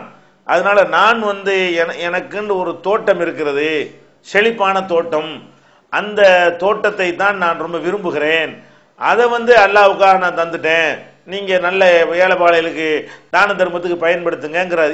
இது ஜக்காத் அல்ல, இது அவரா விரும்பி செய்யக்கூடிய தர்மம். அப்ப ரசூல் ஸல்லல்லாஹு அலைஹி வஸல்லம் செஞ்சாங்க, அவருக்கு அறிவுரை சொல்லும் பொழுது, நான் என்னத்தை விரும்புறேன்னு கேட்டா, அன் தஜ்அலஹா ஃபில் அக்ரபீன், உன் சொந்தக்காரங்களுக்கு நீ கொடுக்கணும்ப்பா, இதையே ஏண்ட கொண்டாந்துடுற, இந்த தோட்டத்தை நீ தர்மம் செய்ய நினைக்கிறியா, அரப்பணிக்கு கொடுக்க நினைக்கிறியா, அரப்பணி கொடுக்க நினைச்சேன்னு சொன்னா உன்னுடைய உறவினர்களை கூப்பிட்டு ஆளு கொஞ்சமா பிரிச்சு கொடு, கூட்ட அவங்களுக்கு சொந்தமாக்கி விடு. ஏதாவது தர்மம் செய்ய நினைச்சீன்னு சொன்னா உறவினர்கள் இருக்கும்போது எதுக்குப்பா மற்றவங்களுக்கு நீ செய்கிறேன்னு சொல்லி ரசூல் ஸல்லல்லாஹு அலைஹி வஸல்லம் சொன்னார்கள் என்று புகாரியில இன்னும் பல நூல்களில் பல இடங்கள்ல இந்த ஹதீஸ் பதிவு செய்யப்பட்டு பார்க்கிறோம். அதே மாதிரி ஜைனப் ரலியல்லாஹு அன்ஹு அவங்க என்ன ரசூல் ஸல்லல்லாஹு அலைஹி வஸல்லமுடைய அந்த தர்மம் செய்வது பற்றிய ஹதீஸ்கள் எல்லாம் கேட்ட பிறகு ஜைனப் என்ன செய்யறாங்க, ஜைனப்னா இது இப்னு மஸ்ஊத் ரலியல்லாஹு அன்ஹுடைய மனைவி ஜைனப், ரசூலுல்லாஹ்வுடைய மனைவி ஜைனப் அல்ல, இப்னு மஸ்ஊதுடைய மனைவியின் பெயர் ஜைனப்.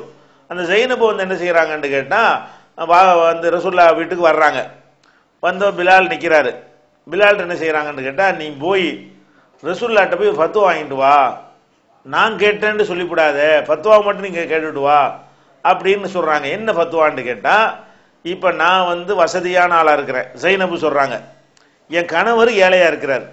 இந்த ஜைனபு அவங்க வாரிசு முறையில தாய் தந்தையர் சொத்துறையெல்லாம் உரிமை இஸ்லாத்துல உண்டுல, அதனால மனைவி நல்ல வசதியா இருக்கிறாங்க. அவங்க கணவர் இப்னு மஸ்ஊத் என்ன பண்றாருன்னா அவர்கிட்ட ஒரு போதுமான அளவுக்கு வசதி இல்லை. அப்ப என்ன செய்யறாங்கன்னு கேட்டா கேட்க சொல்றாங்க, இப்ப நான் தர்மம் செய்ய நினைக்கிறேன், இதை என்னுடைய கணவருக்கு நான் செய்யலாமா, அவரை சிரமப்பட்டு செய்யறாரு, அவர் மூலமா பிறந்த பிள்ளைகளுக்கு செஞ்சுக்கலாமா அப்படின்னு சொல்லி நான் கேட்டேன்னு சொல்லாம இதுக்கு விளக்கம் கேட்டுவான்னு பிலால்கிட்ட சொல்றாங்க. அப்ப போனவுடனே இந்த மாதிரி ரசூலுல்லாஹ்ட்ட இந்த மாதிரி கேட்டவுடனே ரசூல் ஸல்லல்லாஹு அலைஹி வஸல்லம் என்ன பண்ணாங்க, இதை கேட்டது யாருன்னு சொல்லுங்கிறாங்க. ஐயோ ஜைனபுங்கிறாரு. ஐயோ ஜையானிபி, எந்த ஜைனபு, ஜைனபுன்னு 1000 ஜைனபு இருப்பாங்களே, எந்த ஜைனபு? அப்ப இப்னு மஸ்ஊதுடைய மனைவி ஜைனபு அப்படியான்னு கேட்டுக்கிட்டு என்ன சொன்னாங்கன்னா, அவர் கணவருக்கு தர்மம் செய்தார்களே ஆனால் தர்மம் செஞ்ச நன்மையும் கிடைக்கும், கணவரையும் சொந்தக்காரங்களையும் அனுசரித்தார்களே அந்த நன்மையும் கிடைக்கும். கணவர்கிட்ட கொடுத்து, கணவர் தானே குடும்பத்துக்கு செலவழிப்பாரு, அந்த செலவழிக்கிறதுக்கு உதவுன காரணத்தினால அந்த நன்மையும் கிடைத்து விடும் என்று சொல்லுகிறார்கள். அப்ப மனைவி கணவனுக்கே கொடுக்கலாம், கணவன் மனைவிக்கு கொடுக்கலாம், இந்த மாதிரி எல்லாம் கொடுக்கலாம் என்பதெல்லாம் இதெல்லாம் என்ன மேட்ரு, இதெல்லாம் இந்த ரெண்டரை கிடையாது. ரெண்டரையெல்லாம் ஊன்னு கேட்கறேன்னு எடுத்துட்டு போயிருவோம். நம்ம இஸ்லாமிய அரசாங்கமா இருந்தா நம்மள வலுக்கட்டாயமா அதை எடுத்துட்டு போயிருவோம். இதை நம்ம விளங்கி கொள்ள வேண்டும்.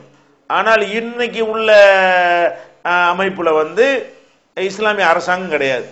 ஜக்காத்தை வசூலிக்கிறதுக்கு கட்டாயம் தந்துதான் அவனை, தரலன்னா எடுத்துட்டு போயிருவோம் என்று நமக்கு சொல்ல முடியுமா? அந்த மாதிரி சவுதி அரேபியாவோட அப்படி செய்ய மாட்டேங்கிறாங்க. அப்ப இஸ்லாமிய அரசாங்கங்கள் சொல்லக்கூடியவங்க கூட கம்பல்சரியா கட்டாயப்படுத்தி அந்த ஜக்காத்துகளை கணக்கு பார்த்து வாங்குவதாக தெரியவில்லை. அவங்களா கொடுத்தா தான் கொடுக்கலாங்கிற அளவுல தான் போய் கொண்டிருக்கிறது. அப்ப நபிகள் நாயகம் ஸல்லல்லாஹு அலைஹி வஸல்லம் காலத்தில் இப்படி இருந்தது இல்லை. இப்ப நம்ம அந்த மாதிரி இந்தியாவில் இருக்கிறோம், அல்லாஹ் ஜக்காத்தை கடமையாக்கி இருக்கிறான், நிறைய செல்வத்தை எல்லாம் தந்திருக்கிறான், இல்லை குறைவா கூட தந்திருக்கிறான். இந்த ஜக்காத்தை நம்ம என்ன செய்யறது என்று கேட்டால், அரசாங்கம் இல்லாட்டா கூட இஸ்லாத்துல இந்த கூட்டாக கொடுக்க சொல்லதான் விரும்புதுன்னு விளங்குது. ஏன்னா ஒவ்வொருத்தரும் அவங்கவுங்களா கொடுப்பதற்கும் கூட்டாக கொடுப்பதற்கும் என்ன இருக்கு, நிறைய வித்தியாசம் இருக்கிறது. நம்மளா கொடுத்துக்கிட்டோம்னு சொன்னா அதுல கூடுதலான நன்மை கிடைக்காது. ஏன்னடா ஜக்காத்துங்கிறதுல 8 வகையான பணிகள் அதுல அடங்கி இருக்கிறது. 9வது அத்தியாயத்துல 60வது வசனத்தில் எல்லாம் சொல்லும் பொழுது ஜக்காத்தை 8 வகைக்கு விநியோகிக்க சொல்றான். அந்த 8 வகைக்கும் ஒரு தனி மனிதனுக்கு என்ன செய்ய முடியாது, விநியோகிக்க முடியாது. அப்ப 8 வகையான பணிகள் இருக்கும் பொழுது அதை ஜக்காத்தை இறைவனுக்கு பயந்து திரட்டி கரெக்டான முறையில் விநியோகிப்பார்கள் என்று யாரை பற்றி நம்புகிறீர்களோ, யாருடைய நேர்மையை பற்றி, யாருடைய நாணயத்தை பற்றி, அல்ல எந்த ஜமாத் எந்த இயக்கத்தினுடைய நாணயம் நேர்மையில் உங்களுக்கு நம்பிக்கை இருக்கிறதோ அந்த மாதிரியான அமைப்பில் நம்ம கொடுத்தோம் என்று சொன்னால் அவங்க என்ன செய்வாங்கன்னு கேட்டா போதுமான அளவுக்கு தேவையான நன்மைகளை செய்வாங்க. இது என்னென்ன நன்மையெல்லாம் கிடைக்கும் என்று பார்த்தால், நான் எனக்கு ஒரு 10,000 ரூபாய் தான் இருக்குன்னு வைங்களேன், இந்த 10,000 ரூபாய்க்கு ஒரு ஜக்காத்து கொடுக்குறேன். இதை போய் நான் ஒரு ஆளுக்கு கொடுத்தேன்னு சொன்னா சொந்த பந்தங்கிறது ஜக்காத்து கிடையாது, அது சதக்காவுக்கு உள்ளது. நான் ஏதோ வரியில உள்ள ஆளுக்கு கொடுக்குறேன்னு வைங்க, 10,000 ரூபாயில உள்ள 250 ரூபாய் வாங்கி அவர் என்ன பண்ணுவாரு, ஒண்ணுமே உதவாது. 10,000 ரூபாய்க்கு அவ்வளவு பெரிய 250 ரூபா தான் அதுக்கு ஜக்காத்து. இந்த 250 ரூபா தான் நான் கொடுக்க போறேன். இந்த 250 ரூபாய் ஒருத்தர் வாங்கிட்டு போறதுனால பெரிய அளவுக்கு அவருடைய தரம் உயர்ந்துருமான்னா ஒன்று உயராது. அதே நேரத்தில் வந்து இந்த 10,000 வச்சுக்கிறவங்களா சேர்ந்து 250 250 கொடுத்து ஒரு 2.5 லட்சம் ரூபாய் சேர்ந்துருச்சுன்னு வைங்க. இந்த 2.5 லட்சம் ரூபாயில நம்ம என்ன செய்யலாம்னு கேட்டா ஒரு 25 பேருக்கு 10,000 ரூபாயா ஒரு பெட்டி கடை வைக்கிறதுக்கு கொடுக்கலாம். அல்லது வந்து ஒரு 20 ரூபாயா ஒரு 12 பேருக்கு என்ன செய்யலாம், அதை கொடுத்து ஏதாவது செய்யலாம். அவங்க தொழில் முன்னேறுவதற்கு பல பல விஷயங்களுக்கு உதவி செய்யறதுக்கு வாய்ப்பு இருக்கும். அப்ப அந்த கூட்டாக கொடுக்கக்கூடிய நேரத்தில் தான் ஒரு மனிதர்களுடைய தேவைகள் எல்லாம் அலசி பார்த்து என்ன செய்ய முடியும், கொடுக்கும்போது அதிகமான பயன் தரக்கூடியது ஆகும். இல்லைன்னா பிச்சைக்காரர் தான் உருவாவாங்க. நம்மளா கொடுத்தோம் என்று சொன்னால் என்ன செய்வாங்க, ஒருத்தனே வந்து பல வீட்டில் வாங்கிட்டு போயிடுவான். ஜக்காத்து நீங்க கொடுக்குறீங்க, என் வீட்டில் வாங்கணும் உங்க வீட்டில் வாங்கிட்டு போயிடுவான். அப்ப இப்படி வாங்கிட்டு போகும்போது அதில் என்ன செய்யல, ரோசத்தோட மானத்தோட தெருவில் போய் கையேந்த கூடாதுன்னு இருக்கிறாங்க பாருங்க, அவங்களுக்கெல்லாம் கிடைக்காது. யாருக்கு கிடைக்கும், நீங்களா கொடுக்குறான்னா ஒரு மனிதனுக்கு எத்தனை பேரை தெரியும், நீங்க கொடுக்கறதுக்கு யாரையும் தெரியாது, உங்களுக்கு தெரிஞ்ச 4 பேர் தான் தெரியும். அப்ப என்ன செய்வாங்கன்னா பல பேரும் தெரியாதவர்கள்லாம் வந்து இறங்கி உங்கள்கிட்ட வாங்கிட்டு போயிடுவாங்க. ஒரு நேர்மையான நாணயமான ஒரு நிறுவனத்தின் மூலமா நம்ம கொடுத்தோம் என்று சொன்னால் அவங்கள்ட்ட நீங்க ஜக்காத்து நிறைய பேர் கொடுக்குற மாதிரி ஜக்காத்து கேட்டும் நிறைய மனுக்கள் வரும். அதை என்ன செய்வாங்கன்னு கேட்டா அந்த கிளைகள் மாவட்டம் செட்டப்லாம் இருக்கிற காரணத்தினால அங்க அதை விசாரிப்பாங்க. இந்த பார்ட்டி உண்மைதானா, இவர் கடன் பட்டிருக்கேன்னு சொல்றாரு, கடன் பட்டுன்னு சொல்றது நெசந்தானா, இவர் கடனாளியா தான் இருக்காரா, அல்லது ரொம்ப அவரை பத்தி எழுதியிருக்கிற அந்த வறுமை கோலம் எல்லாம் கரெக்டு தானா என்று என்ன செய்வோம், நம்ம விசாரிப்போம். ஒரு வெளியூர்ல உள்ளது உங்களுக்கெல்லாம் விசாரிக்க முடியுமானா அது ஒரு தனிநபருக்கு விசாரிக்க முடியாது. அப்படி விசாரித்து பார்த்து தகுதியானவங்க தெரிந்தால் அவரை கூப்பிட்டு அவரை கொஞ்சம் ஒருபடி மேலதிக்க வைப்பதற்காக வேண்டி, அவருடைய தரத்தை உயர்த்துவதற்காக வேண்டி, அடுத்த வருஷம் அவர் ஜக்காத்து கொடுக்கிறவராக மாறணும், வாங்குறவராக இருக்கக்கூடாது என்கிற அளவுக்கு அவருக்கு ஏதாவது செஞ்சால் உதவுமா என்று பார்த்து எப்போ உதவ முடியும், கூட்டாக கொடுக்கிறது தான். தர்மங்களை நீங்க சொந்தத்துக்கு கொடுங்க, ஜக்காத்தை நீங்களா கொடுக்காம ஒரு பொது நிறுவனத்துக்கு கொடுத்தீர்களா என்றால் தான் அது வந்து உரிய ஒரு பயனை, எதுக்காக இந்த ஜக்காத்து கொண்டு வரப்பட்டுச்சோ, வறுமையை விரட்டி ஒருத்தருடைய தரத்தை நம்ம வந்து ஒசத்துறதுக்கு பயன்படுமே, அது எப்போ பயன்படும் என்றால் கூட்டாக இருந்தால் தான் பயன்படும். தனியாக கொடுத்தால் பிச்சைக்காரர்கள் உருவாவது அதிகரிப்பதைத்தான் அது வந்து ஏற்படுத்துமே தவிர யாருடைய பொருளாதார நிலைமை என்ன செய்யாது, உயரவே செய்யாது. அதை வந்து செய்யணும் கவனத்தில் வச்சுக்கிட்டு இந்த மாதிரி முடிஞ்ச அளவுக்கு இஸ்லாமிய அரசாங்கம் இல்லாட்டாலும், ஏன்னு கேட்டால் அதுலேயே எல்லாம் வந்து பாருங்க ஜக்காத்து கொடுக்கறத பற்றி 8 வகையா அதை கொடுக்கலான்னு சொல்றான். அந்த 8 வகையில ஒரு வகை என்ன தெரியுமா, உள்ள ஆமிலின் அலைகாங்கிறான். ஜக்காத்தை 8 வகைக்கு கொடுக்கலாம். அந்த 8 வகையில ஒரு வகை என்னன்னு கேட்டா ஜக்காத்தை வசூலிப்பவர்களுக்கு கொடுக்கலாங்கிறான். வசூலிக்கிறதுனால எப்ப அது என்ன விளங்குது, ஜக்காத்தை கொடுக்கறது ஏழையை கொடுங்க, பரம ஏழையை கொடுங்க. அது என்னன்னு நல்லா சொல்றான், இன்னம சதகாத்து லில் ஃபுகராயி ஒல் மசாக்கீன், ஏழைகள் பரம ஏழைகள், அப்புறமேல் வந்து ஒரு மல்லபத்தி குழுப்புகும் இஸ்லாத்தின்பால் உள்ளங்களை ஈர்ப்பதற்காக வேண்டி பிற மத மக்களுக்கு கொடுப்பது, ஒரு காரிமீன கடன் பட்டவர்களுக்கு கொடுப்பது, ஒபி சபீலில் அல்லாஹ்வுடைய பாதையில போர்க்களத்தில் ஈடுபட்டக்கூடிய முஜாஹிதுகள் இருக்காங்களே அவங்களுக்கு வந்து கொடுக்கிறது, திக்கற்ற இப்னு சபீல் திக்கற்றவர்களுக்கு கொடுக்கிறது என்ற சொல்லும் பொழுது அடிமைகளை விடுதலை செய்ய, இப்ப அடிமை கிடையாது, அடிமையா மனிதன் இருந்தானேயானால் அவனை வாங்கி விடுதலை செய்வதற்காக வேண்டி அதை செய்வது. அதோட உல் ஆமிலீன அலைஹா, அந்த ஜக்காத்தை வசூலிப்பவர்களுக்கும் அதுல ஒரு பங்கு கொடுக்கலாம். இப்ப ஜக்காத்தை வந்து அதுவா வராது இல்லையா, ஒரு 10 பேரை நியமித்து நீங்க ஜக்காத்தை வசூலிச்சுட்டு வாங்கிறோம். வாங்கிட்டு வந்தவங்களுக்கு ஜக்காத்திலிருந்து இந்தா நீ வச்சுக்க, 1000 ரூபா வசூல் பண்ணி வந்திருக்கல, இந்த ஒரு 50 ரூபா வச்சுக்க, அப்ப 10 ரூபாய் வச்சுக்கன்னு சொல்லி என்ன செய்யலாம், நம்ம ஜக்காத்தை வசூலிக்கிறவங்களுக்கும் ஜக்காத்திலிருந்து கொடுங்கிறான்ல. அப்ப இந்த வசூலிக்கிறவங்களுக்கு கொடுங்கன்னு சொல்வதில் இருந்து என்ன விளங்குறது, வசூலித்து தான் கொடுக்கணும்னு விளங்கலையா, அவங்கவுங்களா கொடுக்கலாண்டா வசூல் மேட்ரியா வருது. அப்ப ஜக்காத்துங்கிறதே திரட்டி தான் கொடுப்பது வந்து சிறந்தது என்பதை நம்ம என்ன செய்யணும், விளங்கி கொள்ள வேண்டும். சில நேரங்கள்ல இப்படி ஒரு நிலைமை ஏற்படும், எப்படி இஸ்லாமிய அரசாங்கமும் இருக்காது, அல்லது வசூலித்து விநியோகம் பண்ணக்கூடிய நிறுவனங்களும் இருக்காது, அல்லது இருக்கிற நிறுவனம் எல்லாம் வந்து உலக பிராடா இருக்கும். அந்த மாதிரி ஒரு நிலைமை வரும் பொழுது அப்ப என்ன செய்யறதுன்னு கேட்டா அதுக்கும் ஒரு ஆதாரம் இருக்கிற. அந்த மாதிரி இருந்தால் ரசூல் ஸல்லல்லாஹு அலைஹி வஸல்லம் ஒரு காலம் வரும், தன்னுடைய ஜக்காத்தை எடுத்துக்கொண்டு ஒருத்தன் அலைவான், யாராவது வாங்கிக்கிற மாட்டீங்களான்னு சொல்லி, அப்ப என்ன சொல்லுவானா, நேத்து வந்தா வாங்கியிருப்பேன், இன்னைக்கு தேவையில்லை போப்பான்னு விரட்டி விட்டுருவாங்க. அப்படி ஒரு காலம் வருங்கிறாங்க. அப்போ உன்னுடைய ஜக்காத்தை எடுத்துக்கொண்டு யாராவது வாங்க மாட்டீங்களான்னு அலைமான அந்த மாதிரி ஒரு காலம் வருங்கிறாங்களா. அப்படி ஒரு காலத்தை நம்ம அடைந்தோமையானால் வசூலிக்கவும் ஆள் கிடையாது, அரசாங்கமும் கிடையாது, பணம் வந்து பயங்கரமா பெருக்கெடுத்து வேற ஓடுது. அந்த மாதிரி நேரத்தில் வந்து நம்மளா போய் கொடுக்கலான்ற நிலை வருமே. அந்த நேரத்தில் தான் நம்மளா கொடுக்குற ஒரு டாபிக் வருமே தவிர, ஒரு செட்டப் அரசாங்க செட்டப் இல்லாட்டாலும் இதை வசூல் பண்ணி கட்டாயப்படுத்தி வசூல் பண்ண முடியாது தவிர விரும்பி தர்றதை வசூல் பண்ணலாம்ல. அந்த மாதிரி நீங்கள் வந்து எந்த ஜமாத்தா இருக்கலாம், நீங்கள் நம்பணும், அதை ஏமாற்ற மாட்டார்கள் உங்க மனசாட்சி சொல்லணும். அந்த மாதிரி எதை நீங்க நம்புகிறீங்களோ அந்த மாதிரி நீங்கள் ஜக்காத்தை கொடுத்தீங்கன்னு சொன்னா, இந்த எதை கொண்டு ரசூல் ஸல்லல்லாஹு அலைஹி வஸல்லம் வந்து அதில் பாதாளத்தில் கிடந்த அந்த மக்களை தூக்கி நிறுத்துறாங்களோ அது செய்ய முடியும். ஜக்காத்து மட்டும் ஒழுங்கான முறையில் ஒழுங்கான நிறுவனத்திற்கு நீங்கள் மட்டும் கொடுத்து பழகி இருந்தீர்களே ஆனால் இந்த சமுதாயத்துடைய வறுமை கோட்டில் என்ன செய்யலாம், பல பேரை வருஷத்துக்கு நூற்றுக்கணக்கான பேரை மேலதிக்கி விடலாம். ரிஸ்க் தருவான் இல்ல, ஆனா இந்த வழியாத்தனை தருவான், அவன் தான் இந்த வழியையும் சொல்லித்தர்றான். அவன் சொல்லித்தர்ற வழியை நம்ம கடைப்பிடிக்கும் பொழுது ஒரு 100 பேரை நம்ம தூக்கி விட முயற்சி பண்ணா ஒரு 50 பேராது என்ன செய்வான், அல்லாஹ்வுடைய அருளால் மேலே வந்துடுறதுக்கு வாய்ப்பு இருக்கிறது. இப்படியாக நம்ம அப்படியே ஒவ்வொரு ஆண்டும் ஜக்காத்துகள் கொடுக்கக்கூடியவர்கள் பெருக பெருக ஜக்காத்து வாங்கக்கூடியவர்கள் குறைந்து கொண்டே வருவார்கள். அந்த மாதிரியான ஒரு நிலைமை வந்துவிடும். அதனால வந்து ஜக்காத்துங்கிறது வந்து சொந்த பந்தங்கள்ங்கிற டாபிக்கே இப்போதைக்கு கிடையாது. நீங்க வந்து ஒரு நிறுவனத்தில் தான் கொடுக்க வேண்டும், யார் ஒழுங்கா செய்வாங்களோ அதுல கொடுப்பது தான் சரியான முறை என்பதை விளங்கிக் கொள்ள வேண்டும். மக்கள் எல்லாம் வழிகெடுத்து நிறைய பேர் சொல்றாங்க, நரகத்துக்கு பிடிச்சிருந்து சைத்தான் உலகெடுத்து சாகடிக்கிறாங்க. அதிசயம் இருக்கிறது, பெரும்பான்மையான மக்கள் நரகத்துக்கும் மிகவும் குறைந்தவர்கள் மட்டும் சொர்க்கத்தில் செல்வதாக அதிசயிக்கிறது. நான் கேட்டது என்னவென்றால், அல்லாஹ்வின் படைப்பில் மிகவும் சிறந்த படைப்பு மனித இன படைப்பு.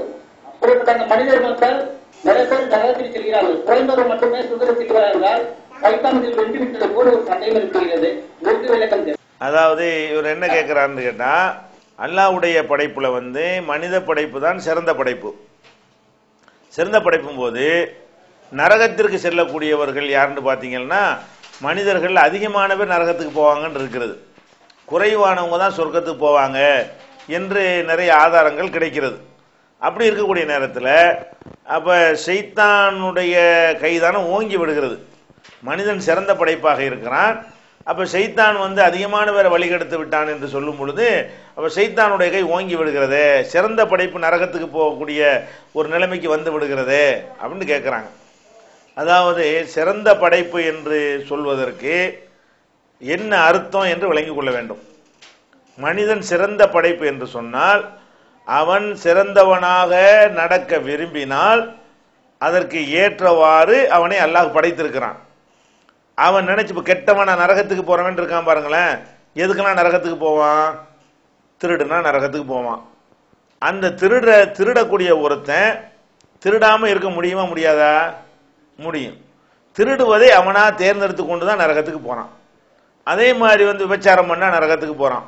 விபச்சாரம் பண்றீங்களடா, நீ வந்து விபச்சாரம் பண்ணாம இருக்க முடியுமா முடியாது? உனக்கு தப்புன்னு தெரியத்தானே செஞ்சு உலகத்தில் அம்பட்டு விபச்சாரம் பண்ணிட்டு இருக்கிறான். விபச்சாரம் பண்ணாமல் நம்ம இருக்கலாம், மோசடி பண்ணாமல் இருக்கலாம், ஏமாத்தாம இருக்கலாம் என்று இவர்கள் எல்லாம் நினைத்தால் நடக்க முடியுமா முடியாதா? முடியும். அப்ப நம்மள ஒரு மிஷின் மாதிரி எல்லாம் படைக்கல. இப்ப கம்ப்யூட்டர் இருக்குன்னு வைங்களேன், அது எவ்வளவோ விஷயங்களை வந்து அது செய்கிறது. ஆனா அதுவா செய்யுமா? செய்ய நம்ம இயக்குறதுக்கு தான் ஏற்றவாறு செய்யுமே தவிர சுயமாக அதுவா வந்து ஒரு கணக்கு போட்டு காட்டுமா? அதுவா விண்டோ ஓப்பன் ஆகி அதுவா ப்ரோக்ராம் எல்லாம் எழுதுமாண்டா ஒன்றும் எழுதாது. அப்ப இந்த கம்ப்யூட்டர் மாதிரி ஒரு கால்குலேட்டர் மாதிரியா நம்ம நல்லா படைச்சிருக்கான், ஒரு மிஷின் மாதிரியா படைச்சிருக்கான். சுவிட்சை போட்டவொடனே சுத்திக்கிட்டே இருக்கிறது. அதுவா நினைச்சவன் நிக்க முடியுமா? நிக்க முடியாது. மோட்ரு வந்து அதுவா நிக்க முடியாது, நம்ம நிப்பாட்டும் போது நிற்கும்.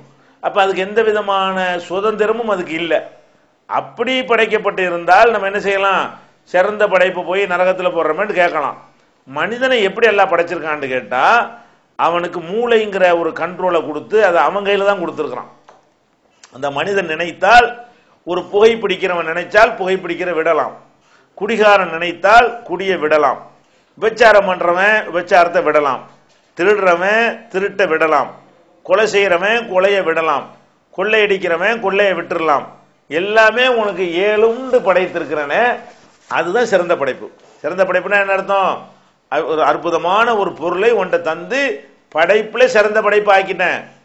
ஆனா அது உன்னுடைய செயல்னால நீ நினைஞ்சிடற, நாசமாக்கிற. அல்ல என்ன சொல்லி காட்டுறான், மனிதனை சிறந்தவன் சொல்லிவிட்டு சில பேர் சிறந்தவனா இல்லாம இருக்கிறான். என்ன காரணம், லஹும் குலூபுன் லா யஃப்கஹூன பிஹா, அவங்களுக்கு உள்ளங்கள் இருக்கின்றன, அதை கொண்டு விளங்க மாட்டேன் என்கிறார்கள்.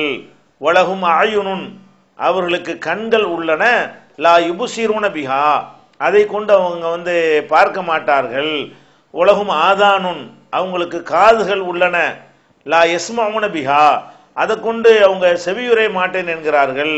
உலாயிக்க கல் அன்ஆம், இவர்கள் விலங்குகளை போன்றவர்கள், மிருகங்களை போன்றவர்கள், கால்நடைகளை போன்றவர்கள்.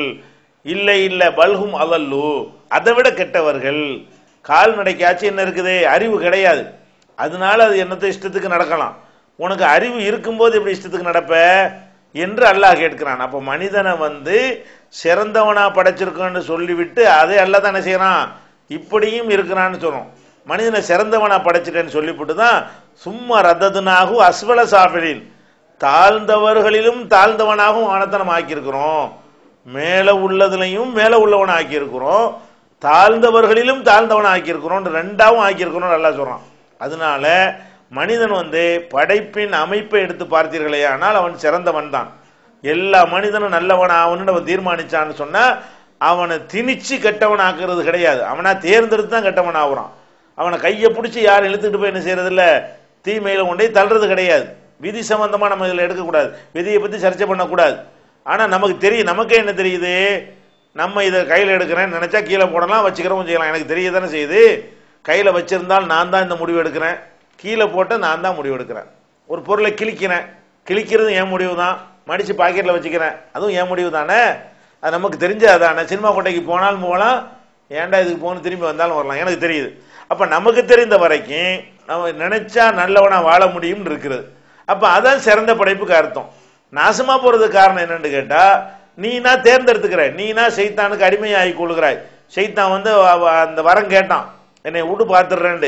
அல்லாஹ் என்ன செஞ்சான், எல்லாத்தையும் வழிகெடுத்துக்க அவனே சொன்னான், இல்லா இபாதக மின்ஹுமுல் முஹ்லஸீன், இஹ்லாஸோட உனக்கே வாழக்கூடியவர்கள் இருக்கிறார்களே அவங்கள என்னால் வழிகெடுக்க இயலாதுன்னு சைத்தான் சொல்லிவிட்டான். அப்ப அந்த மாதிரி நம்ம தான் அறிவை அடகு வைத்து விட்டு கெட்டு போறோமே தவிர, அல்லாஹ்வுடைய படைப்புடைய அந்த தன்மையில் மனுஷன் ஒரு நரகத்துக்கு போய் வெந்து போகக்கூடிய ஒருத்தனா இருந்தாலும் அவன் படைப்புல சிறந்தவன் தான். இந்த மெட்டீரியல் எதுக்கும் கொடுக்கல. அல்ல நரகத்துடைய கொல்லிக்கட்ட அபூஜைகள் எடுத்துக்கொண்டாலும் ஆடு மாட்டுக்கு மூளை கிடையாதுல்ல, அபூஜைகளுக்கு மூளை இருக்குல்ல. அப்ப அந்த மெட்டீரியலை பொறுத்த வரைக்கும் அவனுக்கு சிறந்த மெட்டீரியல் வச்சிருக்கிறான். இதை எந்த படைப்புக்கும் அல்ல வைக்கல. நரகவாசியா இருந்தாலும் சரிதான், படைப்பு தன்மையில் அவன் தான் சிறந்தவன். அவன் அதை யூஸ் பண்ணாம நினைஞ்சிட்டான், ஒரு கத்தி மாதிரி கத்தியை கையில கொடுத்துருக்குறோம், ஒருத்தன் நல்லதுக்கு பயன்படுத்துறான், ஒருத்தன் கொல்றதுக்கு பயன்படுத்துறான். அந்த மாதிரி உள்ள விஷயம் தானே தவிர மனிதன் சிறந்தவன்கிறதுல மாற்றுக்கிறது கிடையாது. இஸ்லாத்தில் இருக்கக்கூடிய ஒரு சகோதரர் முஸ்லிம் இல்லாத ஒரு பெண்ணை விரும்பி அவளை மணந்து கொள்வது, இஸ்லாத்தில் அவளை ஆக்கி மணந்து கொள்ள விரும்புகிறார். அப்ப அந்த பெற்றோர்கள் அவங்க விஷயத்தில் எப்படி நடந்து கொள்ளணும் என்று கேள்வி கேட்கிறாங்க. முதல்ல விஷயம் என்னன்னு கேட்டா, நம்ம காலத்தில் இதை விளங்காமல் இருக்கிறார்கள். என்ன விளங்காமல் இருக்காங்கன்னா, திருமணம் என்று சொன்னால் அந்த ஆம்பளைக்கும் பொம்பளைக்கும், அதாவது மணமகனுக்கும் மணமகளுக்கும் சம்பந்தப்பட்ட விஷயங்கிறது தான் யதார்த்தமானது. ஆனால் நம்ம சமூகத்தில் எப்படி இருக்கு, நம்ம சமூகம்னா முஸ்லீமை மட்டும் சொல்லலை, ஒரு இந்திய சமூகம்னு வைத்துக் கொள்ளுங்களேன், ஆசிய சமூகம், இந்த சமூகத்தை எடுத்துக்கொண்டீர்களே, ஆனால் இவங்க என்ன நினைக்கிறாங்கன்னா, திருமணம் என்பது பெற்றோர்கள் முடிவெடுக்கிற ஒரு விஷயம், பிள்ளைகள் முடிவெடுக்கிற விஷயமே இல்லை என்ற ஒரு கருத்து பரவலாக எல்லாருடைய மனசுலையும் ஆழமாக பதிந்திருக்கிறது. ஒருத்தனுக்கு என்ன பொண்ணு கட்டுறாருன்னா, நீ சும்மா நான் பார்த்து கட்டி வைப்பேன் என்று அவங்க சொல்றாங்க. ஒரு பெண்ணும் அது மாதிரி எனக்கு இந்த மாப்பிள்ளை வேணான்னு சொல்ல முடியலை. அப்போ ஒரு பெண்ணும் ஆணும் அவங்க அவங்களுக்கு ஏற்ற வாழ்க்கை துணையை தேர்ந்தெடுத்து கொள்ளுகிற உரிமையை இஸ்லாம் வழங்கி இருக்கிறது. ஆனால் சமூகத்தில் எப்படி இருக்கிறதுன்னு கேட்டால், பொண்ணு பார்க்க போறதுலேருந்து எல்லாமே பெற்றோர் தான் செய்கிறாங்க. செய்யலாம், பெற்றோர்களுடைய பாதுகாப்போடையும் ஆலோசனையோடையும் அவங்களுடைய கருத்தை கேட்டு அவங்க முன்னே நடத்துறது தான் சரியானதாக இருக்கும். ஆனாலும் விரும்பாத நேரத்தில் அவங்கள்ட்ட வலுக்கட்டாயமாக தள்ளாமல் இருக்கணுமா இல்லையா? எத்தனை இளைஞர்கள் இருக்கிறாங்க, தாய் தந்தையர் பார்த்து சொன்னால் கரெக்டாக இருக்கும் என்று நம்பி அதை ஏற்றுக்கொண்டார்களே, ஆனால் பிரச்சனை இல்லை. ஏற்றுக்கொள்ள மறுக்கிறானா உரிமை பயன்படுத்திட்டு போ என்று நம்ம விட்டுடலாம், அதில் ஒன்றும் தப்பு கிடையாது. அதுல இஸ்லாத்துக்கு வந்துட்டாங்கன்னு சொன்னோம்னு சொன்னா அதோட டாபிக் முடிஞ்சிருச்சு. இஸ்லாத்துக்கு வர்றேன்னு சொன்ன பிறகு அதை பெற்றோர்கள் தடுக்கிறது எந்த வகையிலும் நியாயம் கிடையாது. நபிகள் நாயகம் ஸல்லல்லாஹு அலைஹி வஸல்லம் காலத்துல எல்லாம் இது ரொம்ப சாதாரணமா இப்படிதான் நடந்தது. எப்படி நடந்தது? அனஸ் ரலியல்லாஹுனுடைய தாயார் உம்மு சுலைம் அவங்க கணவரை இழந்து விதவையா இருக்கிறாங்க. உம்மு சுலைம் விதவையா இருக்கிறாங்க. விதவையா இருக்கும் பொழுது அவங்க அபூ தல்ஹாங்கிறவர் அவர் ஒரு முஸ்லீம் அல்லாதவராக இருக்கார். அவர் இந்த அம்மாவை விரும்புறாரு, மதீனாக்காரர். அவர் இந்த உம்மு சுலைமை பார்த்து என்ன செய்யறாரு, ஆசைப்படுறாரு. அப்போ உம்மு சுலைமிட்ட என்ன செய்யறாரு, நான் உங்களை விரும்புறேன், நீங்க விதவையா இருக்கிறீங்க, நான் உங்களை நான் மணந்து கொள்ள விரும்புகிறேன், என்ன சொல்றீங்கன்னு கேட்கிறாரு. அந்த அம்மா என்ன செய்யறாங்க, நான் பார்த்த வரைக்கும் நீ நல்ல ஆள் தான், நீ நல்ல மனுஷனா தான் இருக்கிற, உன்னை கல்யாணம் பண்றதுல எனக்கு மறுப்புலாம் இல்லை, ஆனா நீ காஃபிரா இருக்க, நான் முஸ்லீமா இருக்கிறேன், நான் ஒரு இறைவனை நம்பக்கூடிய ஆளா இருக்கிறேன், நீ முஸ்லீமாக இல்லை, இதுதான் நமக்குள்ள ஒரு மேட்ரு, ஒத்து வராது, இது எங்க மார்க்கத்தில் அனுமதி இல்லை, வேணும்னா நான் உன்னை கல்யாணம் பண்ணிக்கிறேன், நீ இஸ்லாத்தை ஏத்துக்கிறியா அப்படின்னு கேட்கறாங்க. இஸ்லாத்தில் ஏத்துக்கிறேன்னு அவர் சொன்ன பிறகு அப்புறம் என்ன செஞ்சாங்க, அவரை கல்யாணம் பண்ணி அவர் பெரிய சஹாபியா இருந்தார்னு வைங்களேன். அப்போ இப்போ அவர் முஸ்லீம் அல்லாத ஒருத்தரை இஸ்லாத்தில் ஆக்கி அந்த பொண்ணு கல்யாணம் பண்ணும் பொழுது ரசூல் ஸல்லல்லாஹு அலைஹி வஸல்லம் அவங்களோ அந்த உம்மு சுலைமுடைய மற்ற உறவினர்களோ குடும்பத்தார்களோ அவங்க மகன் அனஸோ வேற யாருமோ அப்ஜெக்ஷன்லாம் பண்ணவே இல்லை, எல்லாரும் மனப்பூர்வமாக ஏற்றுக்கொண்டார்கள். அப்போ அந்த மாதிரி இன்னைக்கு ஒரு முஸ்லீம் அல்லாத ஒரு ஆணோ பெண்ணோ இஸ்லாத்துக்கு வர்றாங்கன்னு சொன்னால், நம்ம வீட்டில் உள்ள பையனோ பொண்ணோ விரும்பிட்டாங்க, அவன் விரும்பி இஸ்லாத்தை விட்டு போயிடாம அவனை இஸ்லாத்தில் இழுத்துக்கிட்டு வர்றது, அவளையும் இஸ்லாத்துக்கு வர்றதுங்கிற அளவுல அவங்க இருந்தாங்கன்னு சொன்னா, பெற்றோர்கள் இதை எப்படி எடுத்துக்கிறேன்னு வாழ போறது அவங்க தான்.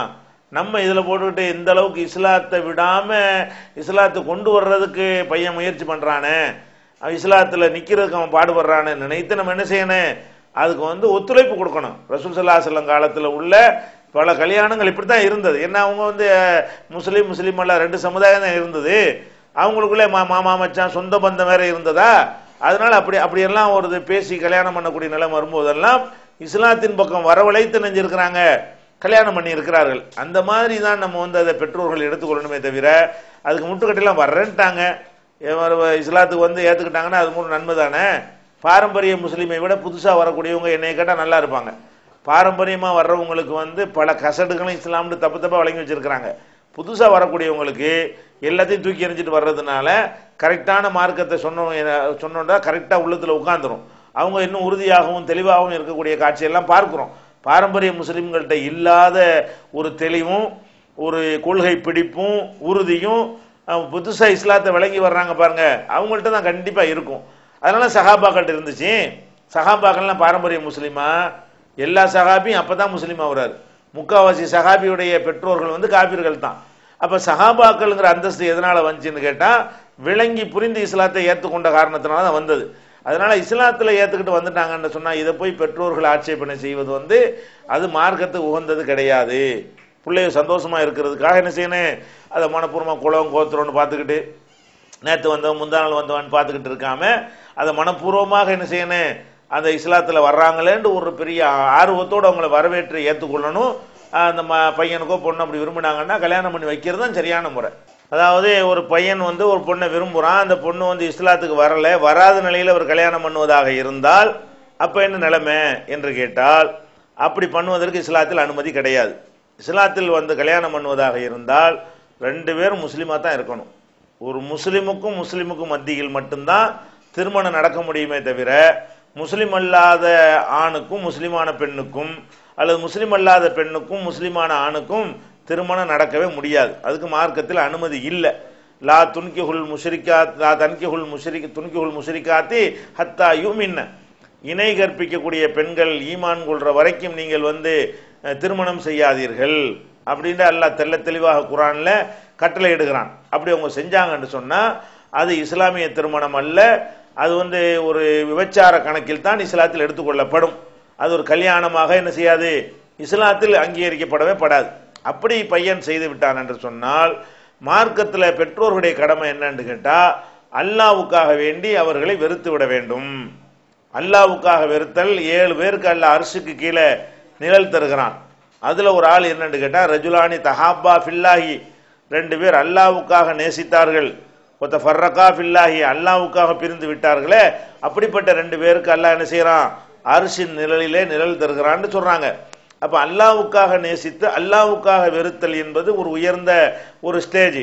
அப்ப தன்னுடைய மகன் இஸ்லாத்தை விட அவனுக்கு ஒரு பெண்ணு பெருசு என்று தெரிந்து போகும் பொழுது, நீ இஸ்லாமிய வட்டத்துக்குள்ள வர்றதா இருந்தா வா, இல்லை என்று சொன்னால் உனக்கும் எனக்கு எந்த விதமான சம்பந்தமும் இல்லை என்று சொல்லி அவர்கள் பகைத்து விட்டார்களேயானால், வெறுத்து ஒதுக்கி விட்டார்களேயானால், அது என்ன இருக்கு மார்க்கத்தில் அது சிறந்த ஒரு நிலையாக கருதப்படும்.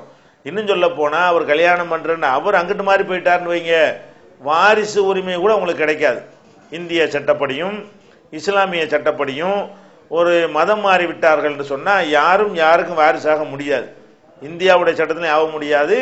வேற முஸ்லீம் பர்சனல் லாவில் போய் நீங்க கேஸ் போட்டாலும் சொத்து கூட கிடைக்காது. அதாவது ஒரு மதத்திற்கு மத்தியில் மாத்திரம்தான் சொத்து பிரச்சனை வருமே தவிர வேறு வேறு மதம் கொண்டவர்களுக்கு மத்தியில் என்ன செய்யாது, வாரிசுரிமை கூட வராது. அந்த மாதிரியான ஒரு அடிப்படையில் அல்லாஹ்வுக்காகவே என்ன செய்யலாம், அவங்கள வெறுத்து என்னோட தொலைஞ்சு போ, இஸ்லாத்தை ஏற்றுக்கிட்டு அந்த பொண்ணை கூட்டிட்டு வர்றாந்தா வா, இல்லைன்னா நீ உனக்கு அதுதான் பெருசா இருக்கு, மார்க்கம் உனக்கு பெருசு இல்லைன்னு சொன்னா எனக்கு மகனை விட மார்க்கம் பெருசு என்று அந்த பெற்றோர்கள் புறக்கணித்து விட வேண்டும். அதுல பிள்ளையை அனுசரித்தல் அந்த மாதிரி மேற்று வரவே வராது. அது நம்ம நன்மையான காரியம் செய்தாதான் அது அமையும்.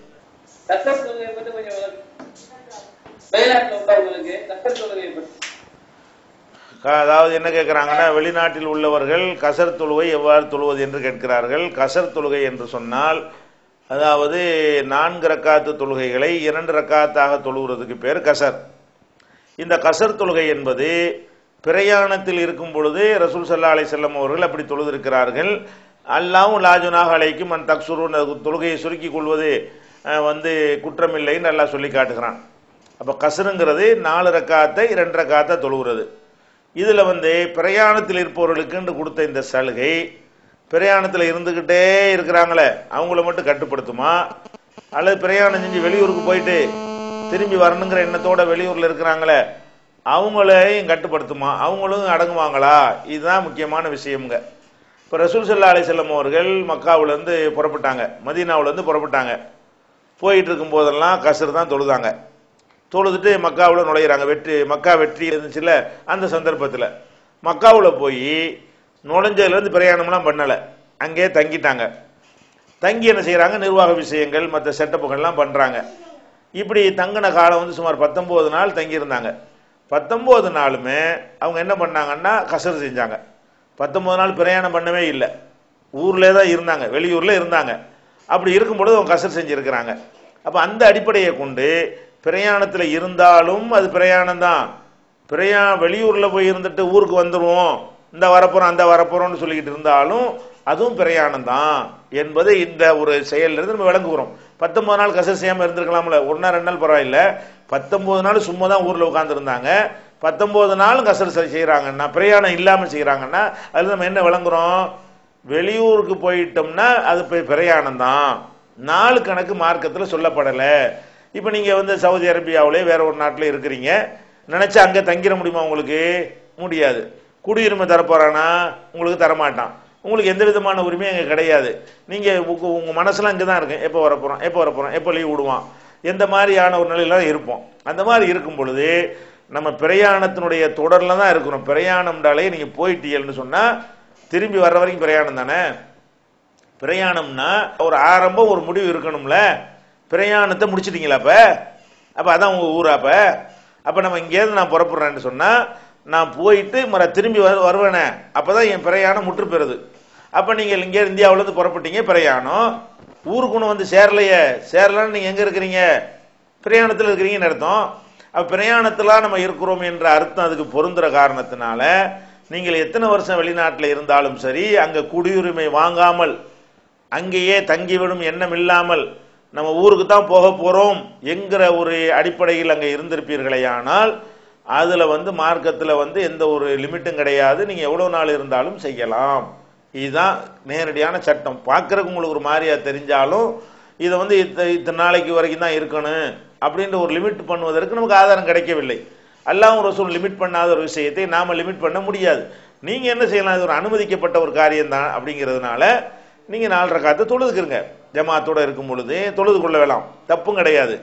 சில நேரங்களில் உங்களுக்கு ஒரு வாய்ப்பு கிடைச்சால் 2 ரக்காத்து தொழுதுட்டு போங்க, வித்தியாசமா இருக்கும், பார்க்கறதுக்கு ஒரு உறுத்தலா இருக்குது, நம்ம அப்படி ஒரு சோம்பேறி ஆயிடுவோம் அப்படிங்கிற மாதிரி உங்களுக்கு ஒரு உறுத்தல் இருக்குமையானால் பள்ளிவாசலில் தொழுவும் போதெல்லாம் நீங்க 4 நாளா தொழுதுக்குறங்க. எப்போவாவது மிஸ் பண்ணிட்டு முன்ன பின்ன வந்து அப்படி செய்யக்கூடிய நிலைமை வந்துச்சுன்னு சொன்னா அந்த சலுகையும் பயன்படுத்திக்கிறங்க. அப்படி செஞ்சுக்கலாமே தவிர கூடாதுன்னு பத்துவா கொடுக்க முடியாது. கஸ்ரு இல்லைன்னு சொல்வதா இருந்தா அதுக்குரிய ஆதாரம் என்ன, ஒரு ஆதாரம் இல்லை. நம்மளா இஷ்டத்துக்கு சொல்லக்கூடிய ஆதாரமா தான் இருக்கும். அதான் கஸ்ருடைய